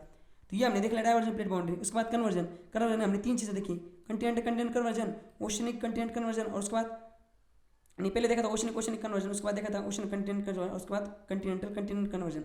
अब अगर डाइवर्जन हो रहा है, अगर ओशन में अगर डाइवर्जन हो रहा है, ओशनिक दोनों प्लेट अगर ओशनिक की अगर उसमें डाइवर्जन हो रहा है तो उससे क्या बनेगा, सॉरी कन्वर्जन अगर उसमें हो रहा है, दोनों प्लेट ओशनिक यहाँ पे देखो ओशन की, अगर उसमें ये हो रहा है, देखो दोनों प्लेट अगर ओशन है, अगर उसमें कन्वर्जन हो रहा है तो क्या हो जाएगा, सीरीज ऑफ आइलैंड बनेगी। अगर दोनों प्लेट है, अगर वो एक प्लेट ओशन की एक कंटिनेंट तो क्या बनेगा, तो उससे बनेगा वॉल्केनिक माउंटेन बनेगी। और दोनों प्लेट अगर कंटिनेंट के नीचे तो उससे क्या बनेगा, फोल्ड माउंटेन बनेगा। उसके बाद लास्ट हमने देखा था एक ट्रांसवर्स प्लेट बाउंड्री। ट्रांसवर्स में क्या होगा, ट्रांसवर्स प्लेट बाउंड्री में सिर्फ प्लेट ट्रांसफर मारेगी, एक दूसरे को स्लिप मारेगी और उसके वजह से ट्रांसवर्स होगी, स्लिप मारेगी, उसके वजह से क्या बनेगा, उसकी वजह से फॉल्ट बनेगा। तो इस तरह से हमने diversion plate boundary, conversion plate boundary और ट्रांसवर्स प्लेट बाउंड्री, ये सारे के सारे प्लेट टेक्टोनिक थ्योरी के जो 3 अलग अलग फेजेस थे ये हमने यहाँ पे देख ली। देखो अभी हमें ना एक चीज़ देखनी, मेटेरॉइड इम्पैक्ट थ्योरी। अभी ये जो मेटेरॉइड इम्पैक्ट थ्योरी ना, ये है moral of the story of plate tectonic theory. Plate tectonic theory का मोरल ऑफ द स्टोरी जो है वो है मेटेरॉइड इम्पैक्ट थ्योरी। अब सबसे पहले जो हमने देखा था अल्फ्रेड वेगनर, इसको सपना क्या आया था, इसको सपना ये आया था ना कि कंटिनेंट और ओशन ये कैसे बने थे। उसके बाद दूसरा था मॉर्गन, उसको भी वही क्वेश्चन, मॉर्गन नहीं दूसरा कौन था, अल्थर होम्स। उसके बाद हैरी हेड्स और डाइट्स और ये मॉर्गन, इन सबको सपना जो आया था ना कि अर्थ पे जो ओशन और कंटिनेंट ये कैसे बने थे। तो इसके लिए इसने अलग थ्योरी दी, इसने अलग दी। तो लास्ट में हमने देखी कि प्लेट टेक्टोनिक थ्योरी जो कि साइंटिफिकली प्रूव हो गई और इसको एक्सेप्ट किया जा रहा है, तो ऐसे ही बनाए। तो दुनिया तो बनी थी, चलो ठीक है हमने देख लिया कंटिनेंट कैसे बने के। तो सबसे पहले शुरुआत कैसे हुई थी, सबसे पहले अर्थ पे जब सबसे शुरू में क्या होगा, पानी होगा या क्या होगा। सबसे पहले अर्थ तो सॉलिड थी, या फिर ये इसमें पानी कैसे आया, या पानी था तो सॉलिड कैसे आया। तो ये जो चीज़ है ना, ये एक्सप्लेन करता है मेटेरॉइड इम्पैक्ट थ्योरी। और मेटेरॉइड इम्पैक्ट थ्योरी कैसे बनी, ये जो प्लेट टेक्टोनिक थ्योरी इसका एसेंस लेके इसमें जो चीज़ें इसको समझ के मेटेरॉइड इम्पैक्ट थ्योरी बनाई गई है। तो अभी इसको देखते हैं। देखो इनका मानना क्या है, according to meteoroid impact theory इनका बोलना है कि early atmosphere was very thin layer of hydrogen and helium. जो सबसे शुरू में जो एटमॉस्फेयर था ना वो थिन लेयर था, किसका, हाइड्रोजन और हीलियम का। इन दोनों से बना था हमारा कौन सा, एटमॉस्फेयर बोल रहा हूँ मैं। उसके बाद न्यूमरस मेटेरॉइड ने इस पे अर्थ पे अटैक कर दिया। अब मेटेरॉइड क्या था, अभी याद करो, हमने हमारा जो चैप्टर था कौन सा फंडामेंटल ज्योग्राफी का जो यूनिट था उसमें सोलर सिस्टम वाला जो चैप्टर था उसमें हमने एक टॉपिक देखा था अदर बॉडीज़। तो इस टॉपिक को समझने के लिए हमें मेट्रॉइड समझना पड़ेगा। अब देखो हम थोड़ा एक मिनट में रिवाइज करवाता हूँ आपको। हमने अदर बॉडीज़ देखी थी, उसमें देखा था हमने एस्ट्रॉइड, उसके बाद कोमेट, उसके बाद मेट्रॉइड MD, और उसके बाद मेटोरियर MR, और उसके बाद मेट्रॉइड मेट्रॉइड। इसको हमें समझना है, इसके लिए ये समझना पड़ेगा। एस्ट्रॉइड क्या होता है? ये अर्थ नहीं, ये सन है इतना बड़ा। अभी इसका ग्रेविटेशन फोर्स कितना है? फॉर एग्जांपल मानो ये इनटेक्निकल एग्जांपल है, 1000 है। और अगर कोई भी चीज़ है, अगर उसको सन दूसरी चीज़ को अगर रिवॉल्यूशन करना है, मतलब अगर सन को अगर किसी चीज़ को अपना चक्कर लगवाना है तो इसका उस चीज़ का रिवॉल्यूशन कम से कम इससे 5 गुना कम होना चाहिए। मतलब जैसे अर्थ है, अर्थ का रिवॉल्यूशन 200 है, तो इससे 5 गुना कम है। तो अगर किसी चीज़ को दूसरी चीज़ को अगर रिवॉल्यूशन करना है तो उससे 5 गुना ज़्यादा होना चाहिए। तो अर्थ इसको ऐसे घूम रही है, इसके ऊपर चक्कर लगा रही है, समझ रही है? इसका 200 है। वैसे एक एस्ट्रॉइड यहाँ पे एग्जांपल मानो, इसका कितना है? 150 है। तो ये किसको चक्कर लगेगा? ये तो अर्थ से नहीं कम है, पर अर्थ को चक्कर, ये तो छोटा है बहुत अर्थ से, अर्थ तो इससे बहुत बड़ी है, पर अर्थ को नहीं सन को चक्कर लाए, क्योंकि इसका भी ग्रेविटेशन फोर्स 150 है। ये आधे अर्थ जितना होता है, बहुत बड़े बड़े कुछ एस्ट्रॉइड पत्थर के बड़े बड़े जो है, और ये इसका 200 है, इसलिए ये भी किसको चक्कर लगाता है? ये भी सन को लगाता है। तो अभी एस्ट्रॉइड क्या होता है हमें देखते हैं। एस्ट्रॉइड ना जैसे अर्थ सन को चक्कर लगाती है ना, वैसे बड़े बड़े पत्थर होते हैं जिनके पास ग्रेविटेशन फोर्स होता है, वो भी अर्थ की तरह सन को चक्कर लगाते हैं, और वो इनएक्टिव होते हैं, उसमें कोई केमिकल लोचा होता नहीं। तो अगर ऐसे बड़े बड़े पत्थर जैसे आपने शक्तिमान में देखेंगे, वो अर्थ के साथ साथ वो भी अगर सन को चक्कर लगा रहे तो उसको बोलते हैं एस्ट्रॉइड। उसके बाद कोमेट क्या होता है? सेम एस्ट्रॉइड की तरह ही होता है। एक ऐसी बॉडी होती है जो रोटेटिंग, वो जो रिवॉल्यूशन करती है, किसको? सन को चक्कर लगाती है।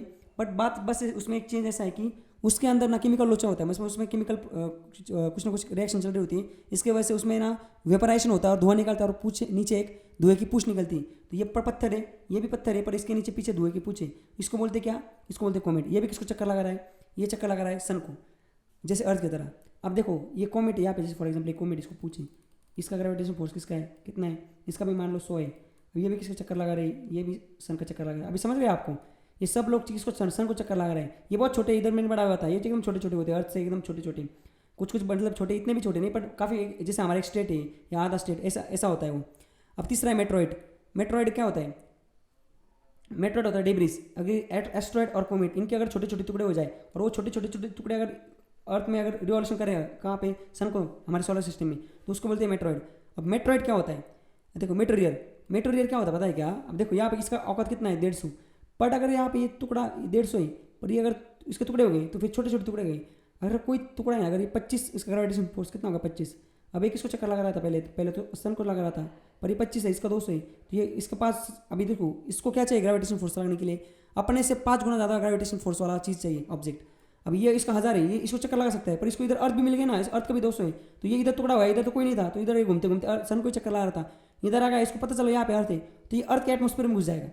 समझ गया आप? तो ऐसे अर्थ के एटमॉस्फेयर में घूमेगा। तो जैसे अगर ऐसा कोई कोमेट या एस्ट्रॉइड अगर अर्थ के एटमॉस्फेयर में घूम जाएगा, ये अगर इसको आग लग जाएगी और ये ऊपर ही जल के खाक हो जाएगा, भस्म हो जाएगा, वेपराइज हो जाएगा, उसको बोलते हैं मेट्रॉइड। तो मेटेरियल, अगर मटेरियल ऐसी बॉडी होती है जो एस्ट्रॉइड और कोमेट के टुकड़े से बनती है, वो अर्थ के एटमॉस्फेयर में इंटर कर देती है, पर जलने के कारण ये ऊपर ही वेपराइज हो जाती है। और लास्ट में क्या है? मेट्रॉइड मतलब क्या? एस्ट्रॉइड और कोमेट, इसके ऐसे टुकड़े जो मेट्रॉइड होता है, वो अर्थ के एटमॉस्फेयर में आ जाता है। ऐसे इसका टुकड़ा जो इधर से आ गया है, इसका ग्रेविटेशन फोर्स मतलब एलिजिबल हो गया इधर घुसने के लिए, इसको चक्कर लगाने के लिए, इसके अर्थ के एटमॉस्फेयर में घुस जाता है वो, और जैसे ही घुस जाता है अंदर, ये अर्थ के एटमॉस्फेयर में रीच हो जाता है, तो उसको बोलते हैं मेट्रॉइड। तो ये मेट्रॉइड आपको समझ गया होगा मेट्रॉइड। तो ये मेट्रॉइड ऐसे क्या हुआ था अर्थ के, मतलब देखो अभी ये स्टोरी क्या बोल रही है कि शुरू में क्या हुआ था, अर्थ जो है ना, ये हाइड्रोजन और हीलियम का एक थिन लेयर था एटमॉस्फेयर यहाँ पे। उसके बाद यहाँ पे न्यूमरस मेट्रॉइड अटैक हो गई। तो जैसे अटैक हुए ना, अर्थ का जो सरफेस है इसने इसको तोड़ दिया। देखो यहाँ पे जैसे ये आ गया, ये हाइड्रोजन का ये था, इसने इसको तोड़ दिया। जैसे अंदर देखो इतना बड़ा था, ये अंदर आ गया, इसने इसको तोड़ दिया। जैसे अर्थ की क्रस्ट टूट गई, अंदर क्या है? नीचे अंदर तो लावा था, लावा इरप्शन हो गया, लावा ऊपर आ गया और वो उसका इरप्शन हो गया। तो उसके वजह से लावा जैसे इरप्शन हुआ, उसके वजह से ओशनिक क्रस्ट बन गई। ओशन के नीचे जो क्रस्ट है ना, वो क्रस्ट बन गई और उसमें पानी भर गया, समझ रहे? तो उससे बने ओशन। उसके बाद क्या हुआ? ओशन के अंदर ओशन कन्वर्जन हो गया। देखो ये तो शुरू में ओशन बन गए, अंदर के लावा आ गया। पहले तो हाइड्रोजन हीलियम की लेयर थी बस, ये क्रस्ट टूट गई तो उसके अंदर से लावा बाहर आया। लावा बाहर तो एक उसके अंदर सरफेस टूट गया एक्चुअली, वो उसके अंदर लावा बाहर आया, उससे क्रस्ट बनी, ओशनिक क्रस्ट। अब ओशन में पानी भर गया, पानी के अंदर ये हमने देखा plate tectonic theory, ocean conversion हुआ।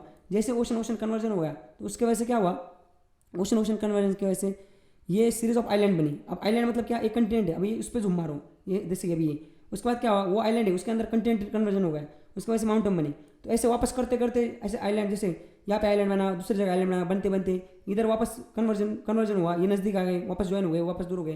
तो ऐसे करते करते जो फोल्ड माउंटेन बने, ऐसे करते करते हमारे सारे कंटिनेंट और ये जो है ना कंटिनेंट और ओशन सारे इसके वजह से बने।